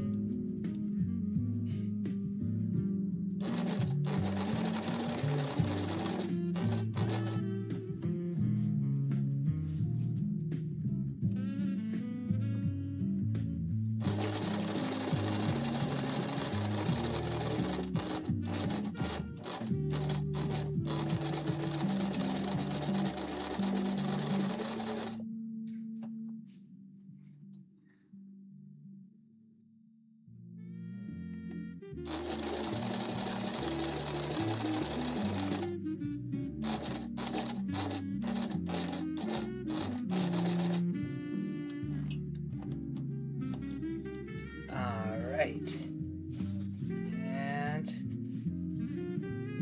let's try to...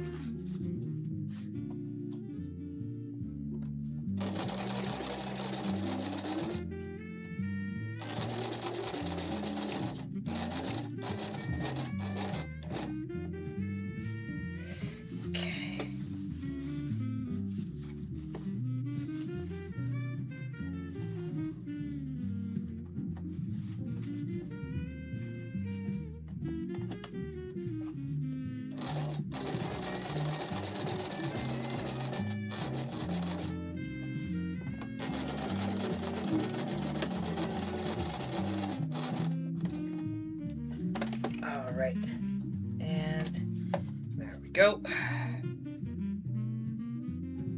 And now...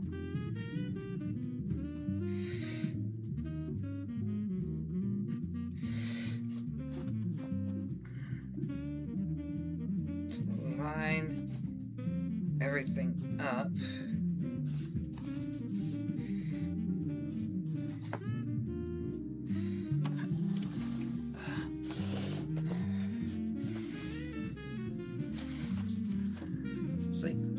I think we're gonna try pushing it,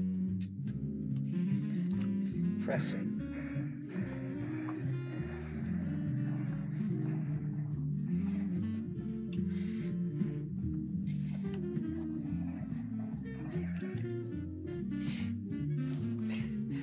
Oh man.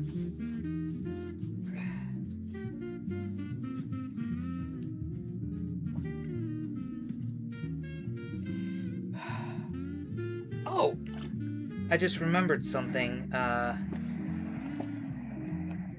don't remember if I've mentioned this or not, but I did order some new shoes. They're salsa dancing shoes.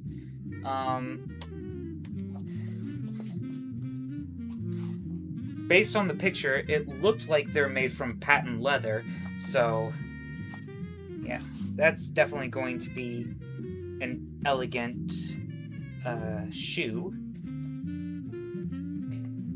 But they're not gonna be here until towards the end of the month, so yeah, got a bit of a waiting game to play here. But if they're exactly how the picture depicts them, and they fit, and I can actually dance around in them, then it's totally gonna be worth it.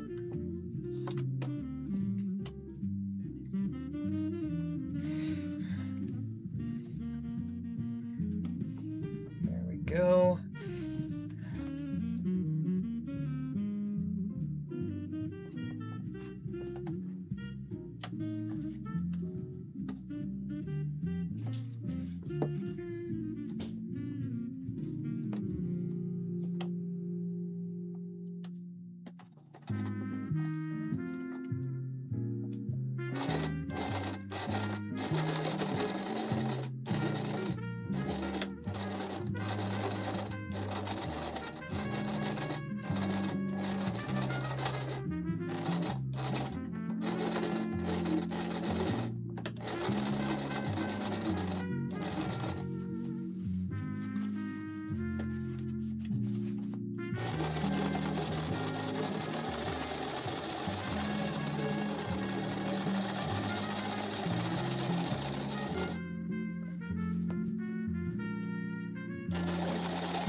Okay,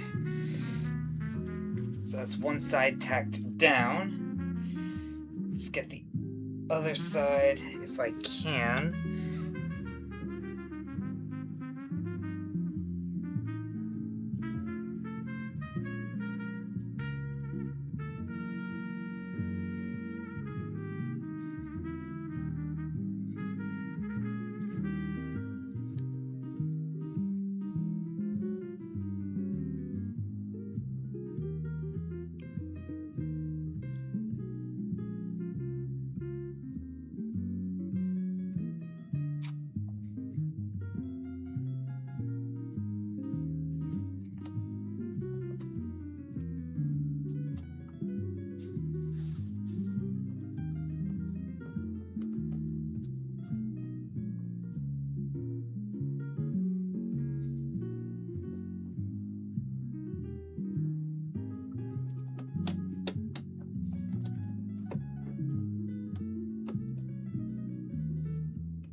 There we go.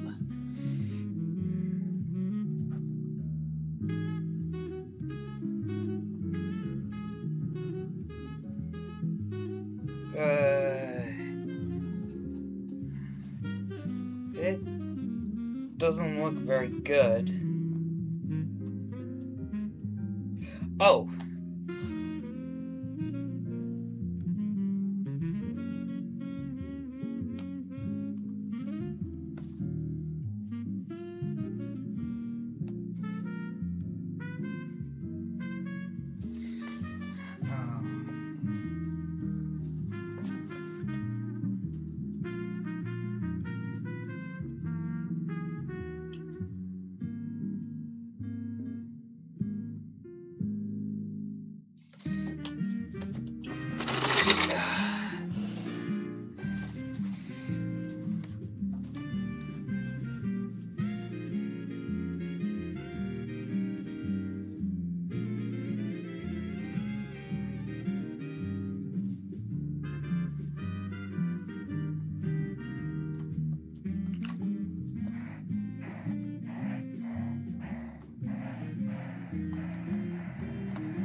There we go.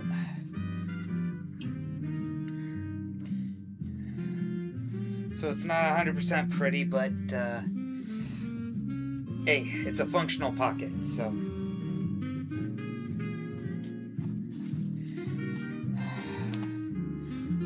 I'll work with it.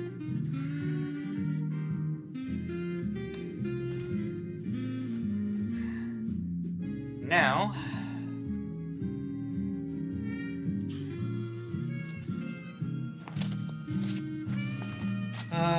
let's see what to do now.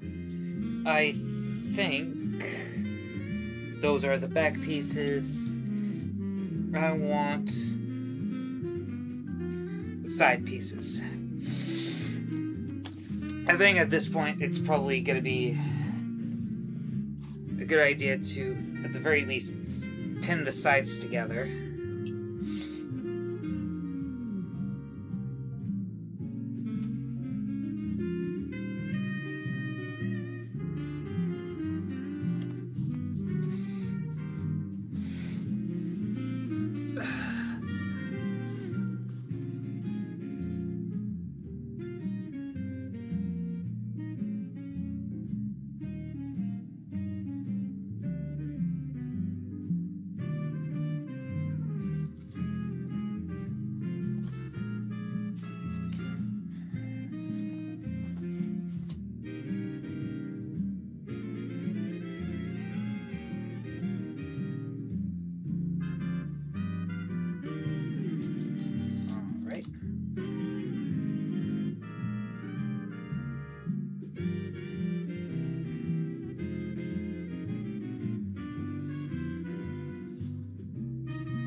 There. Okay. Got one side.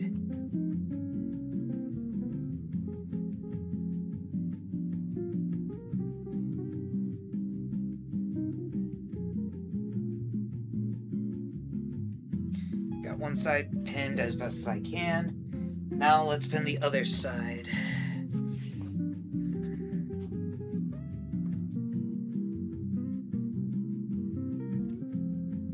I like how this pocket turned out.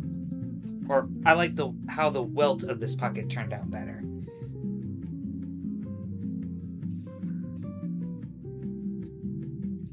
Okay.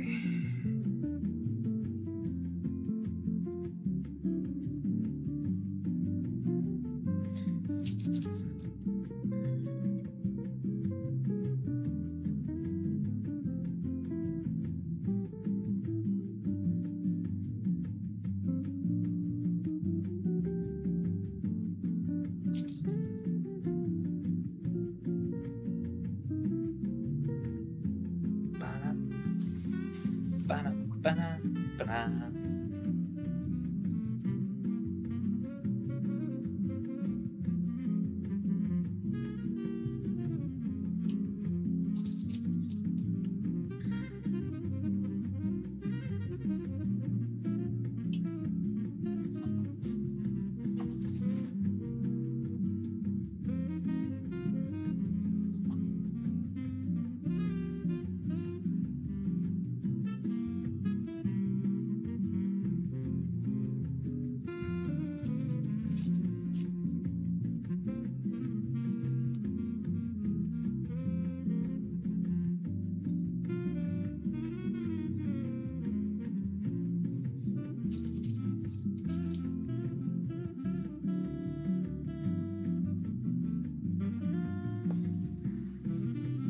Oh.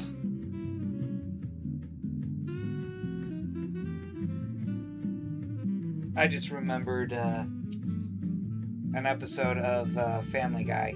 And no, it's not the one with the Jewish guys who all look like Mort Goldman. No, it's actually the murder mystery at James Woods' mansion. I forget what it's called, but I do remember a lot of what happened.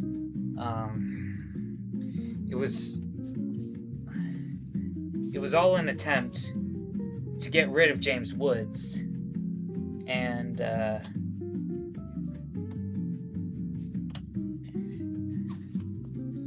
it started with a girl named Stephanie sitting in James Woods' chair.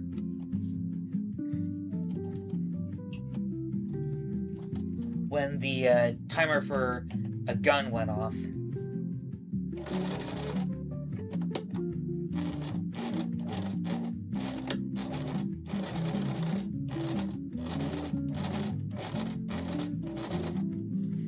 And then James Woods gets killed. Then it was Muriel Goldman. And then Priscilla. And then Tom Tucker was initially framed, and then Lois Griffin manages to figure out that it was Diane Carroll who was behind the whole thing.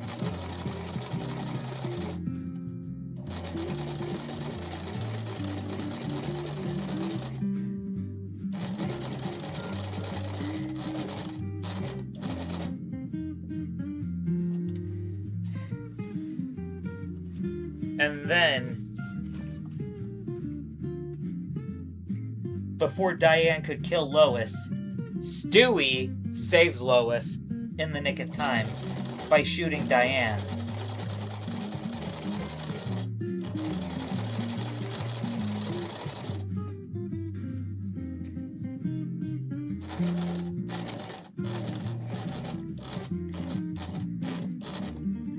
Which is kind of ironic when you think about it, because at the beginning of the Family Guy series, Stewie was like hell-bent on trying to kill Lois. But in that murder mystery, special of Family Guy, Stewie ended up saving Lois's life. So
alright, that's one side stitched. Let's get the other one.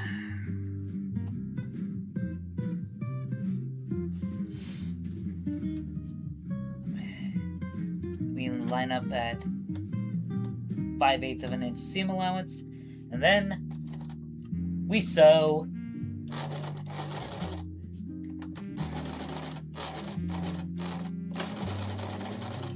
We back stitch at the beginning and the end.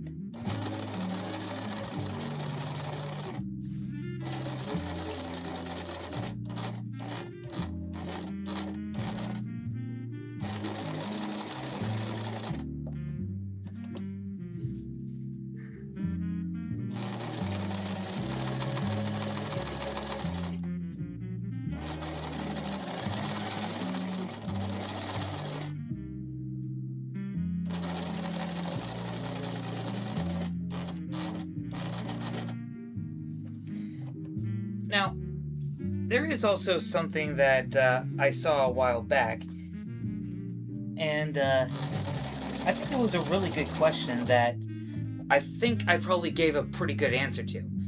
And somebody was asking why Michael Jackson impersonators always impersonate his lighter-skinned era. I believe the guy phrased it white-faced era, instead of doing the eras where he had a darker skin tone. And one of my guesses was that if they were to do his younger years, they would have to do the whole blackface thing. And a lot of people in society consider that racist, and Michael Jackson did not stand for racism. And another guess that I had was the eras where he had a lighter skin tone were probably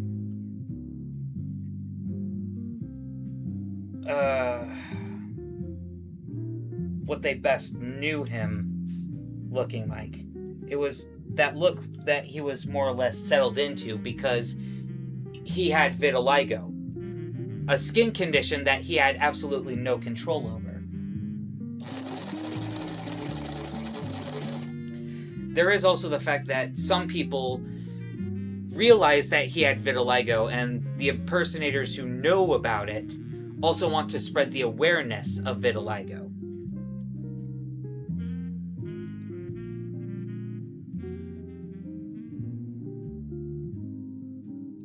Vitiligo is a skin condition that destroys the skin pigmentation. Michael Jackson did not bleach his skin, he had vitiligo.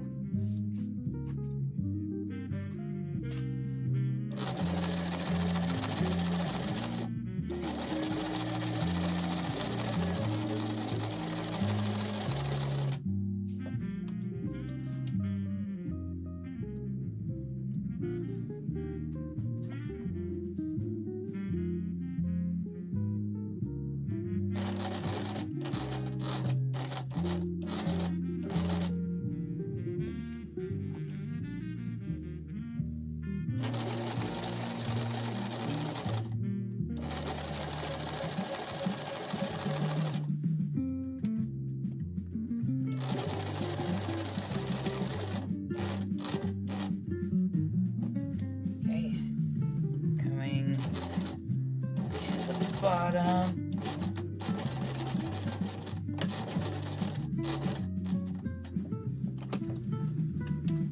And there. All right. Now, I've got the side panels, the side panel lining stitched down.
Press all this open.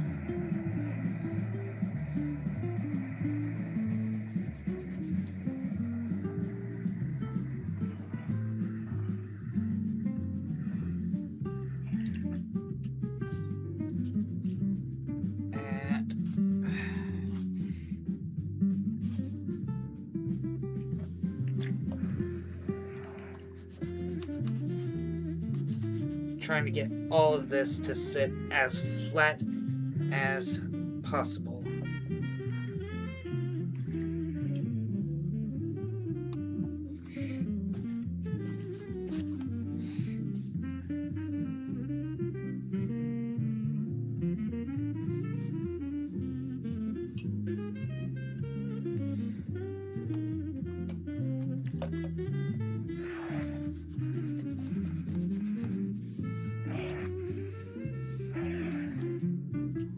Love this.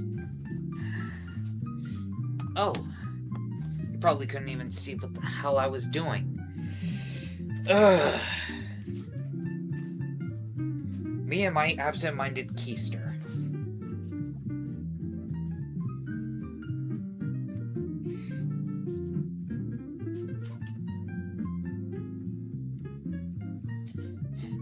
Take the hardship, grab it by the britches, and say, hey, I'm not gonna take this crap. Me and my team are gonna kick your keister.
Just look at this. Oh, look at that. The blue satin with the brown twill. Doesn't that just look absolutely beautiful? I love this so much.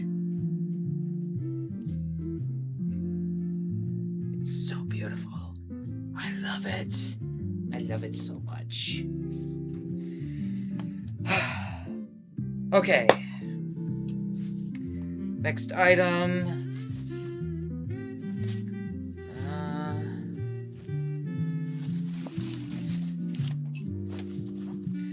I guess I could probably sew the back pieces together.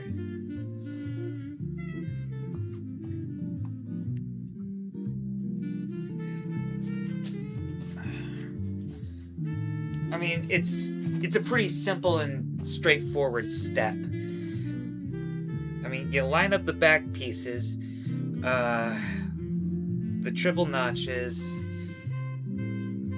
and the bottom panels. So you stitch from the top of the neckline all the way down till we get to this dot here, and then we pivot and then stitch down to this dot here. So yeah.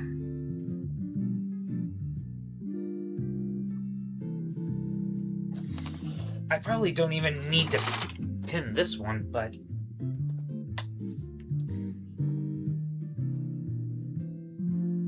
what I will do is shorten the length to a 1.5 and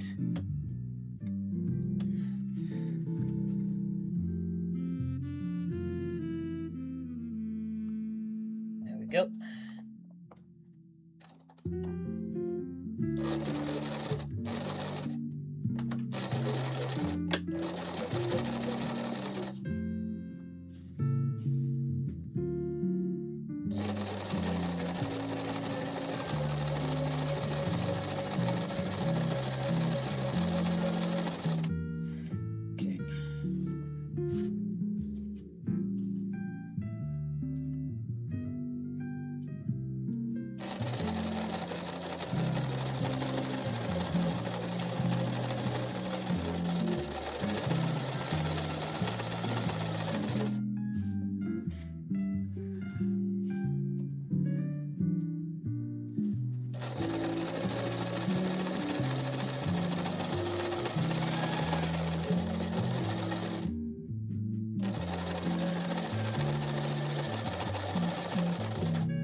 Okay.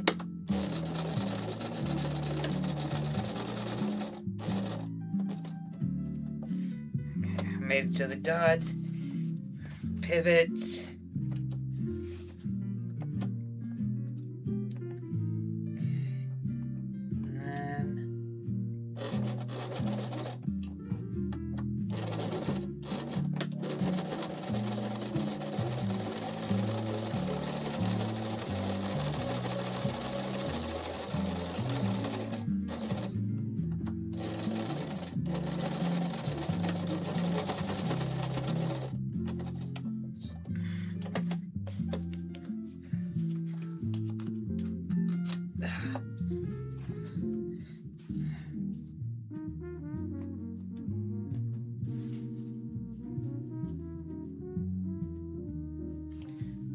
Great.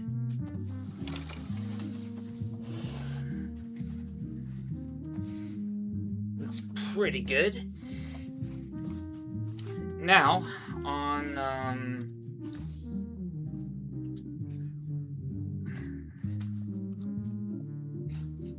when you're wearing it, this would be the back of the right side, so I guess it would be the left panel currently. But unless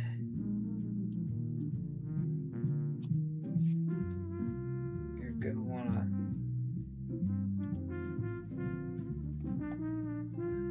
cut from the corner to the dot, but not through the stitching, because we don't want to do that. It'll ruin the structure.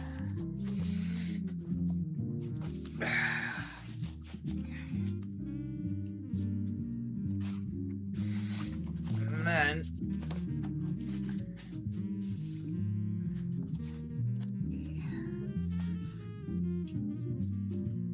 trim that thread, and then try to press this back seam open.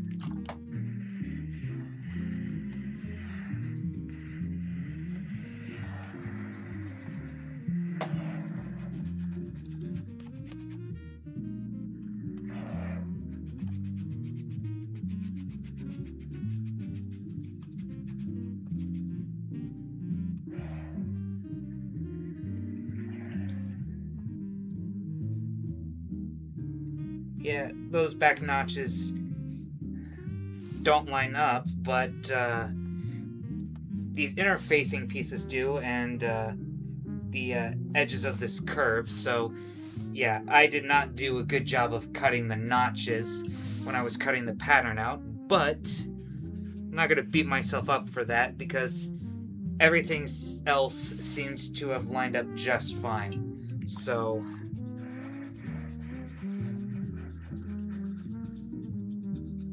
don't really need to worry too much about doing any fixing.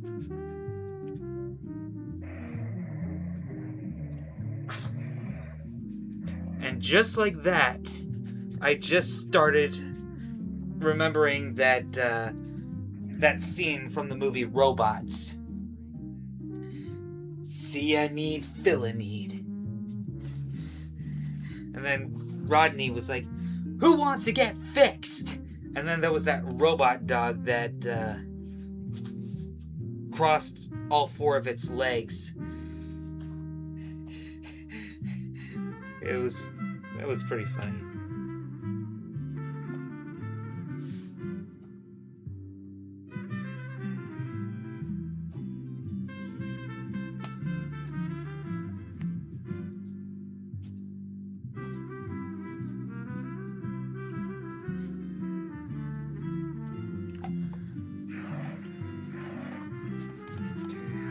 Press this part.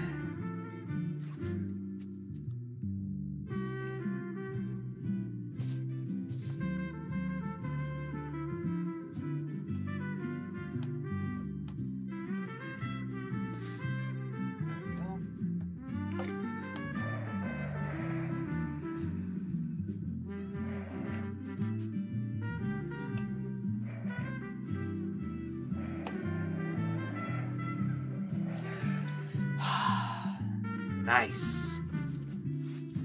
Okay.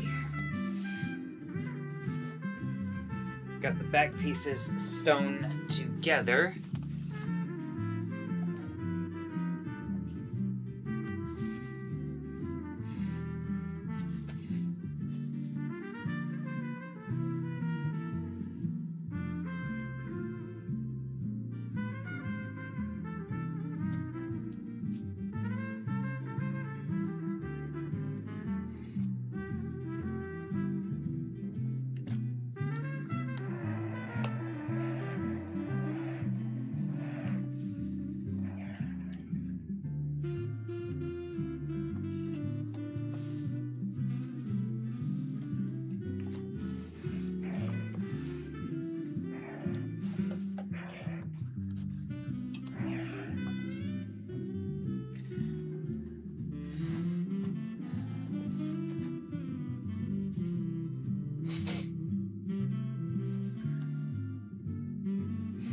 Okay.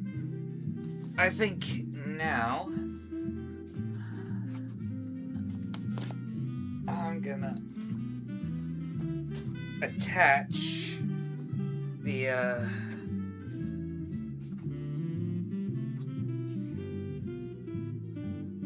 back pieces to the side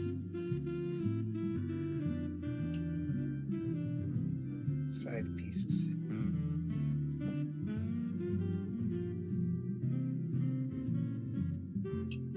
Okay, line up the double notch first.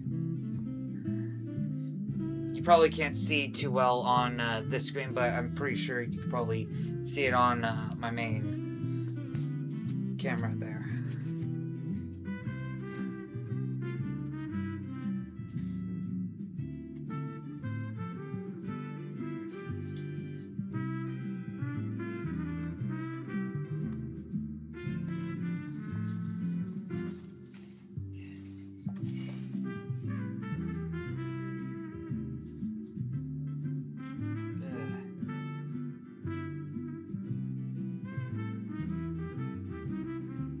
This is some profuse fraying here, but not to worry. Once this whole thing is all stitched together, I won't have to worry too much about the fraying anymore.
Here's that other front piece.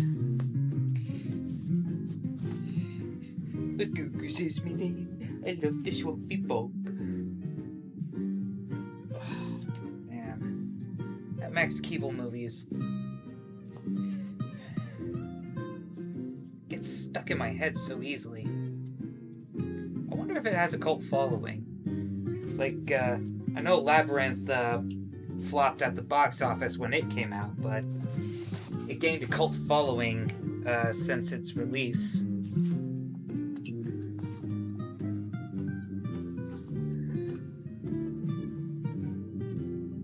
Okay.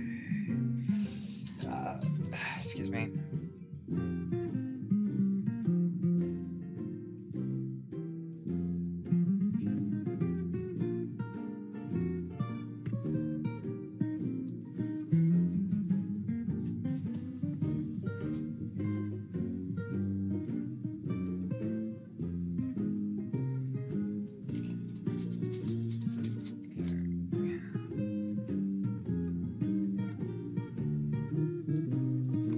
Oh.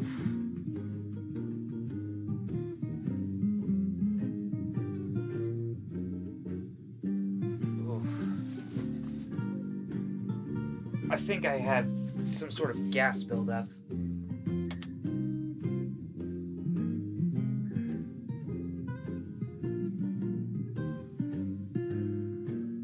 Oh, never mind. It was just something in my stomach. I'm fine.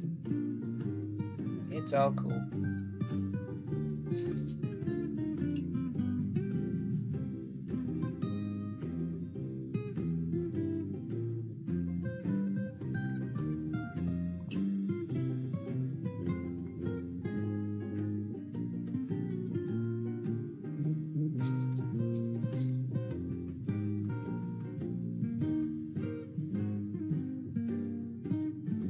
Okay.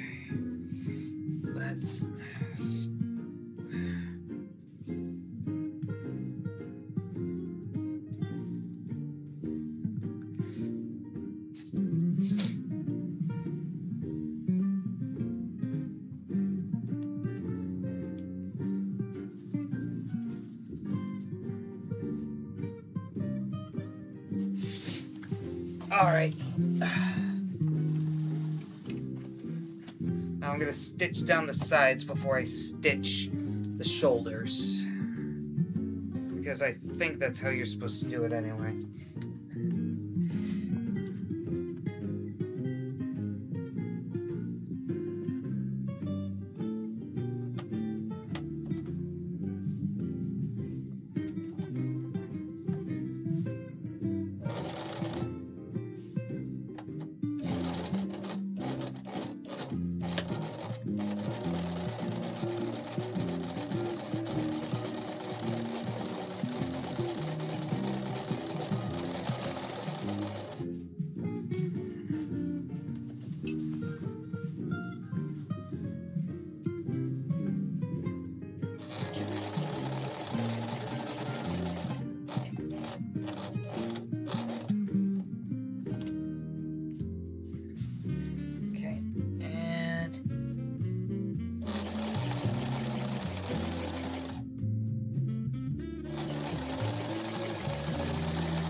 Oh.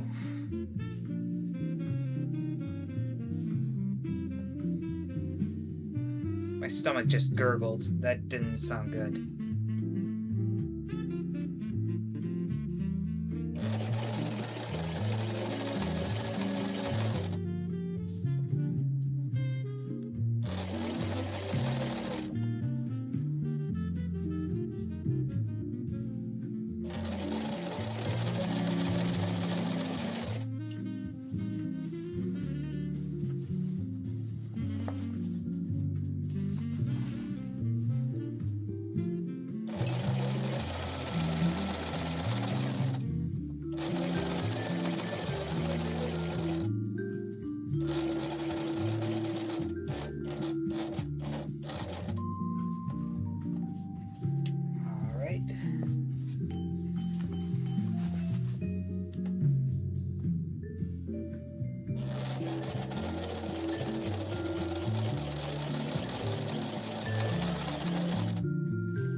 There we go.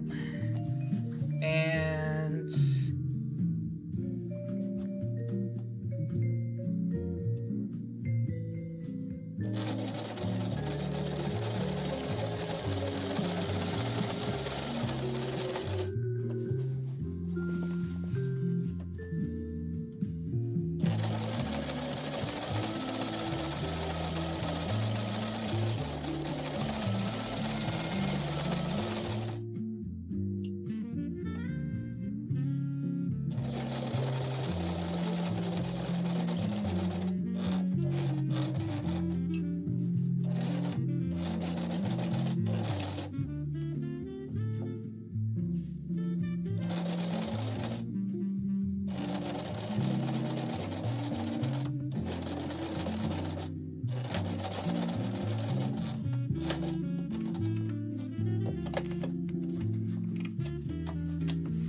all right.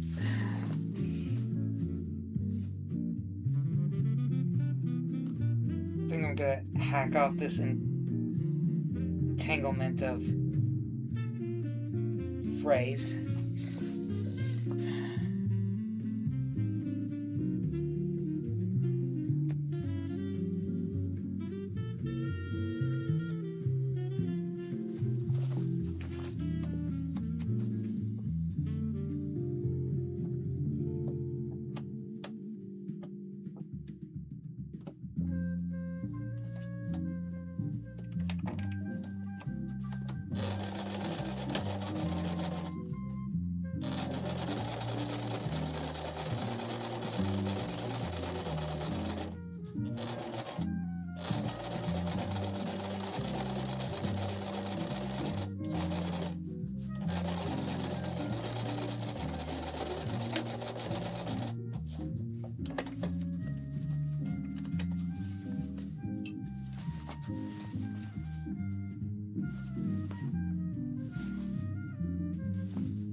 I'm actually taking out a crooked stitch that I just remedied.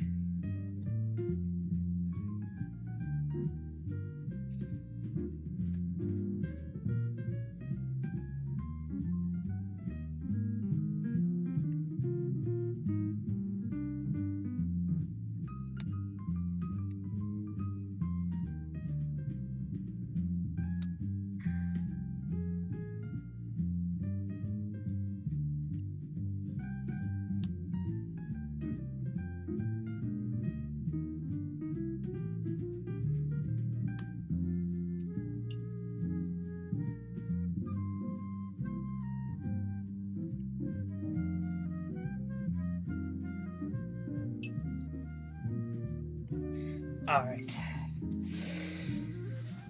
So that's one side stitched. Let's get the other one started.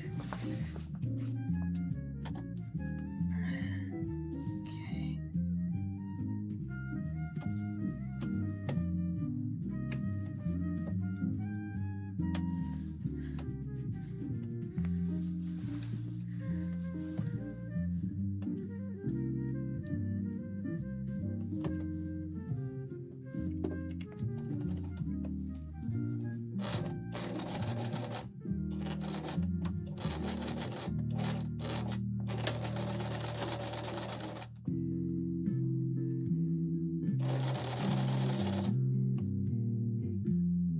Basically, trying to make sure that this is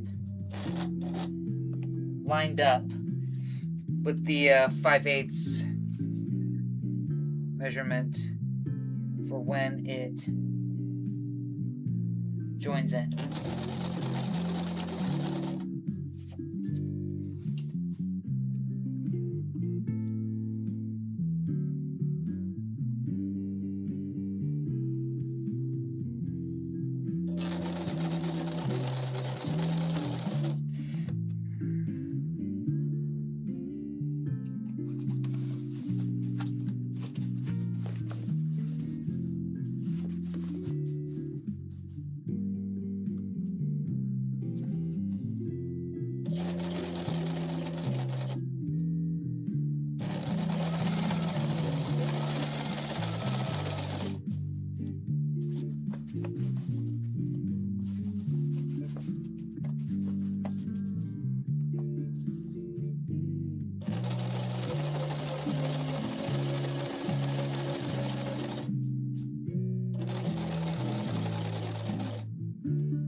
This side has some extreme frayage too.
Alright. Acid Monkey 7. Hi, welcome into the chat. I'm so sorry if I'm late in answering your question, but I'm actually in the process of making a brown suit jacket, and it's the first piece of 3. After I finish making the jacket, I'm also going to be making a brown vest and a brown pair of trousers.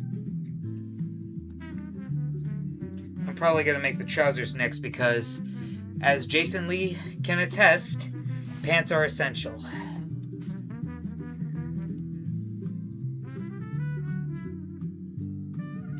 Gotta get pants, go get your pants, button fly.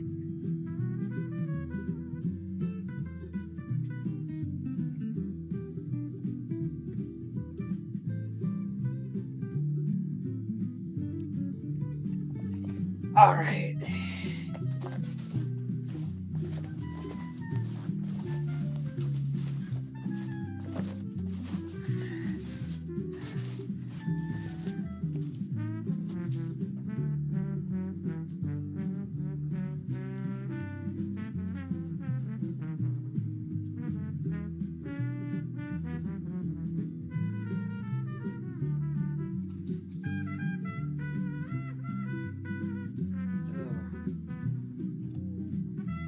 Yeah, that's some extreme fraying going on.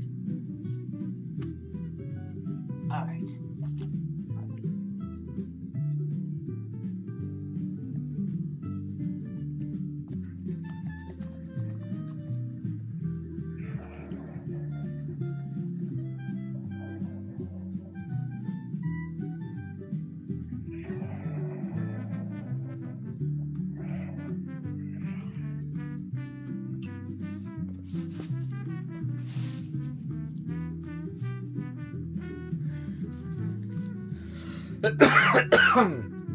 Oh, excuse me.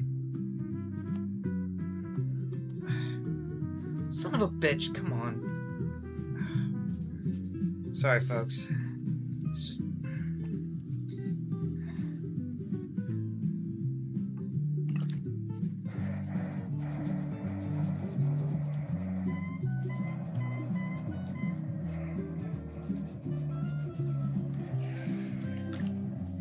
Oops.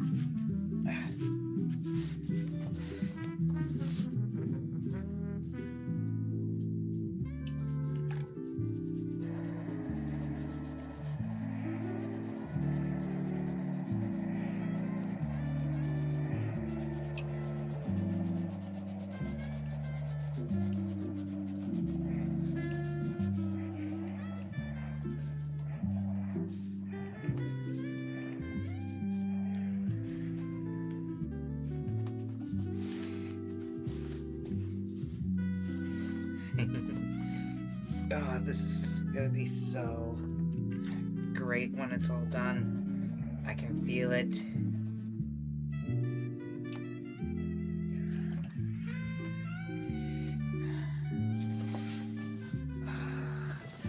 Alright. Turn it over this way.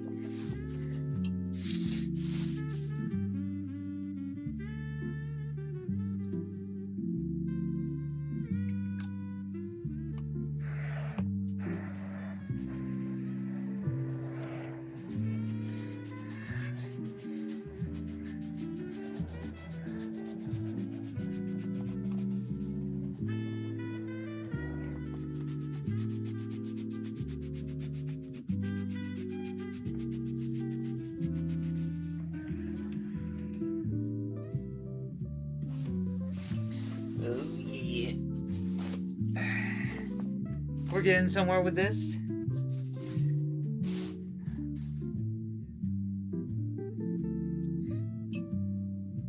This is gonna be so epic.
Whoa. I've been up for almost 3¼ hours already. Where has the time gone? Out the window, because it flies.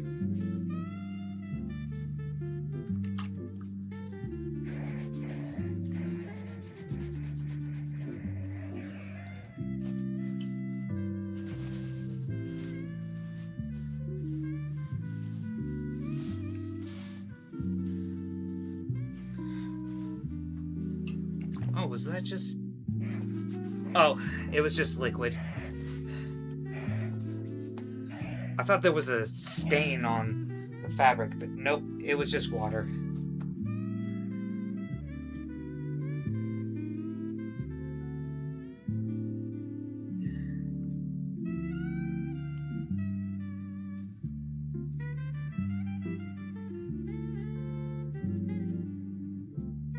Okay, looks like there is a bit of there is a little bit of a stain, like right here. Welcome back, Elden Reichard.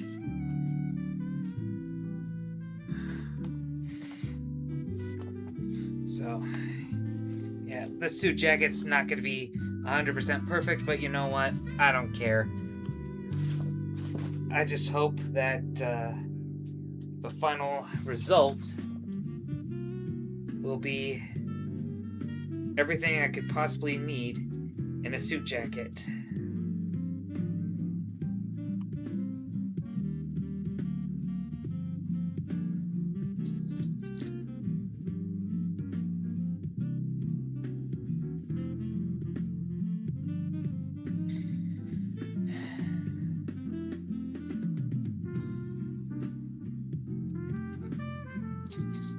So, I'm just pinning the shoulders here. Then I'm gonna pin inside the notches.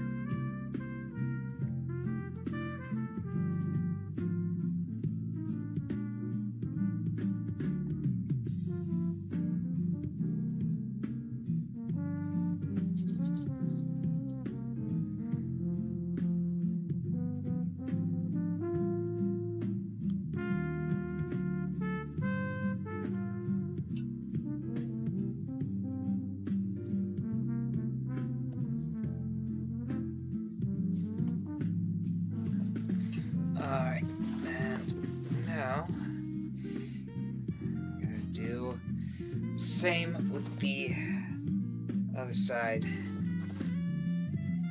Line up the notch.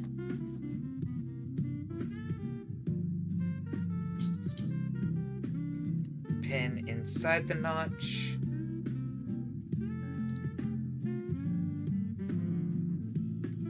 pin at the edge. Oh.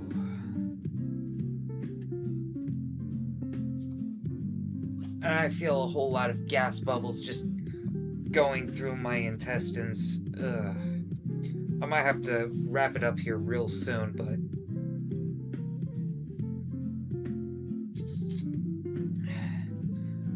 I'm gonna stick it out because I've been procrastinating on making progress on this jacket, and I need to stop procrastinating. Alright.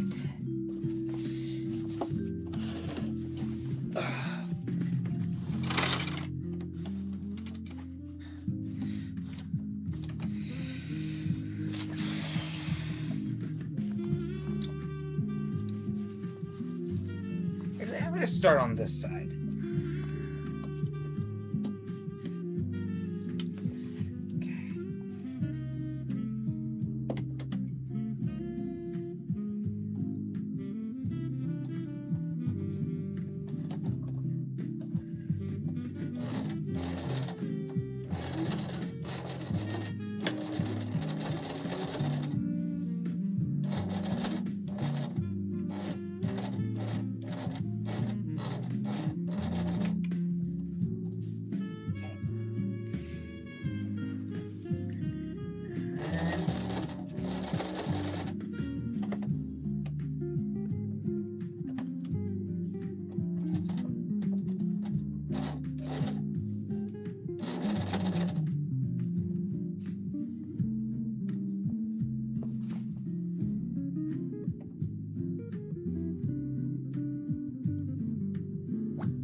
Okay. Got one shoulder sewn on. Let's get the other one.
Oh.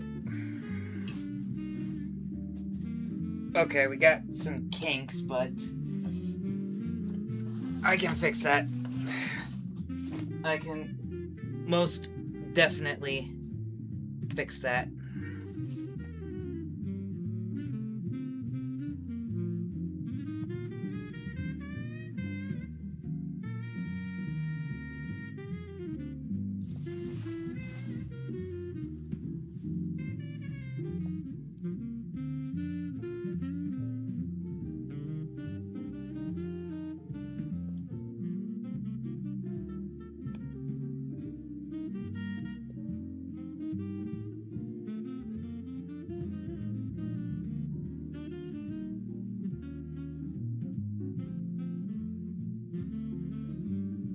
Okay.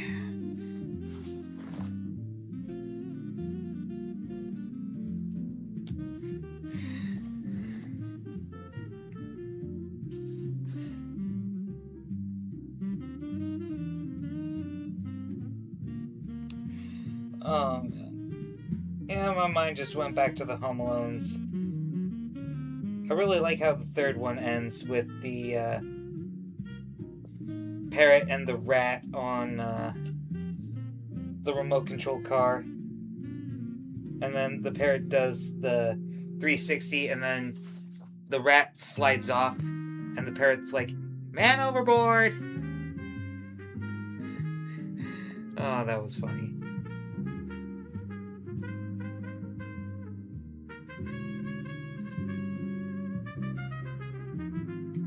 I don't care who you are. Stuff like that is kind of funny.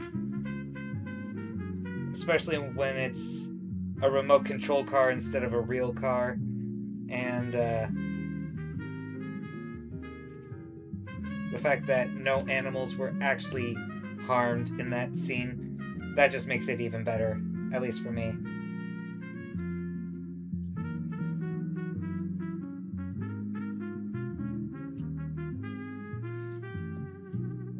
That makes me wonder, is there a common language between parrots and rats?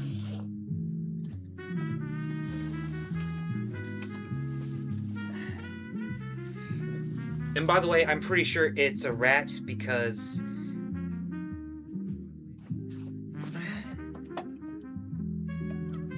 if it was a mouse, it would have been much smaller.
There.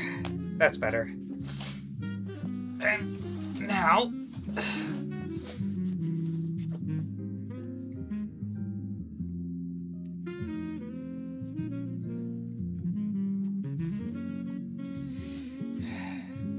gotta try to press this open.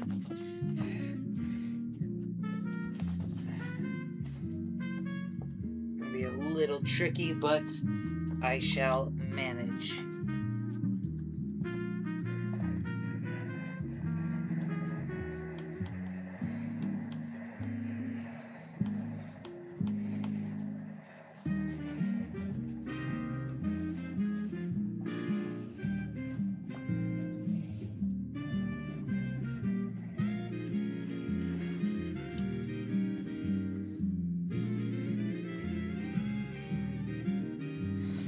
Okay, and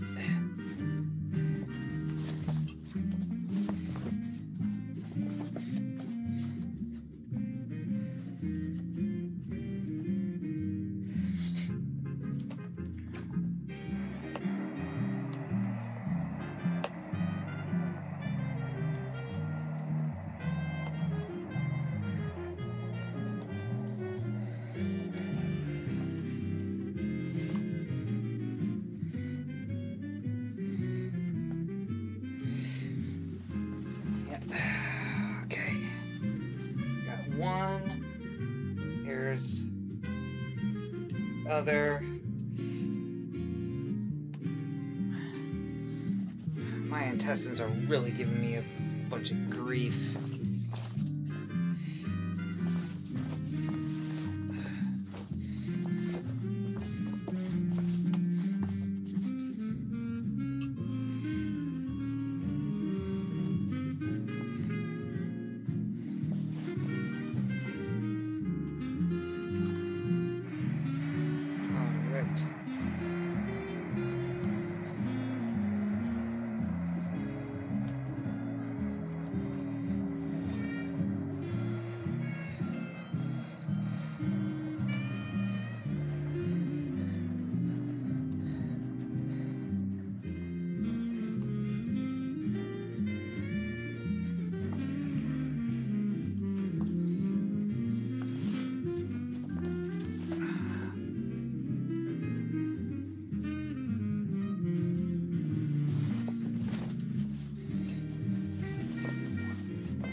Okay. I'm gonna give it. Whoa. Okay. Give it a small test. See how it fits so far.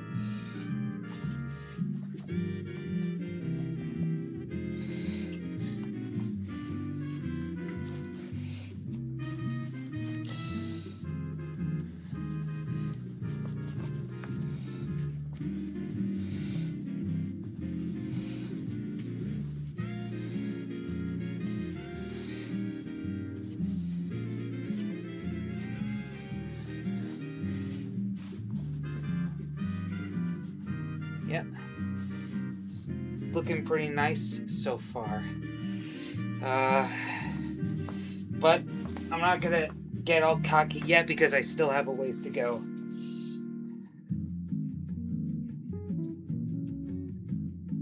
Anyway.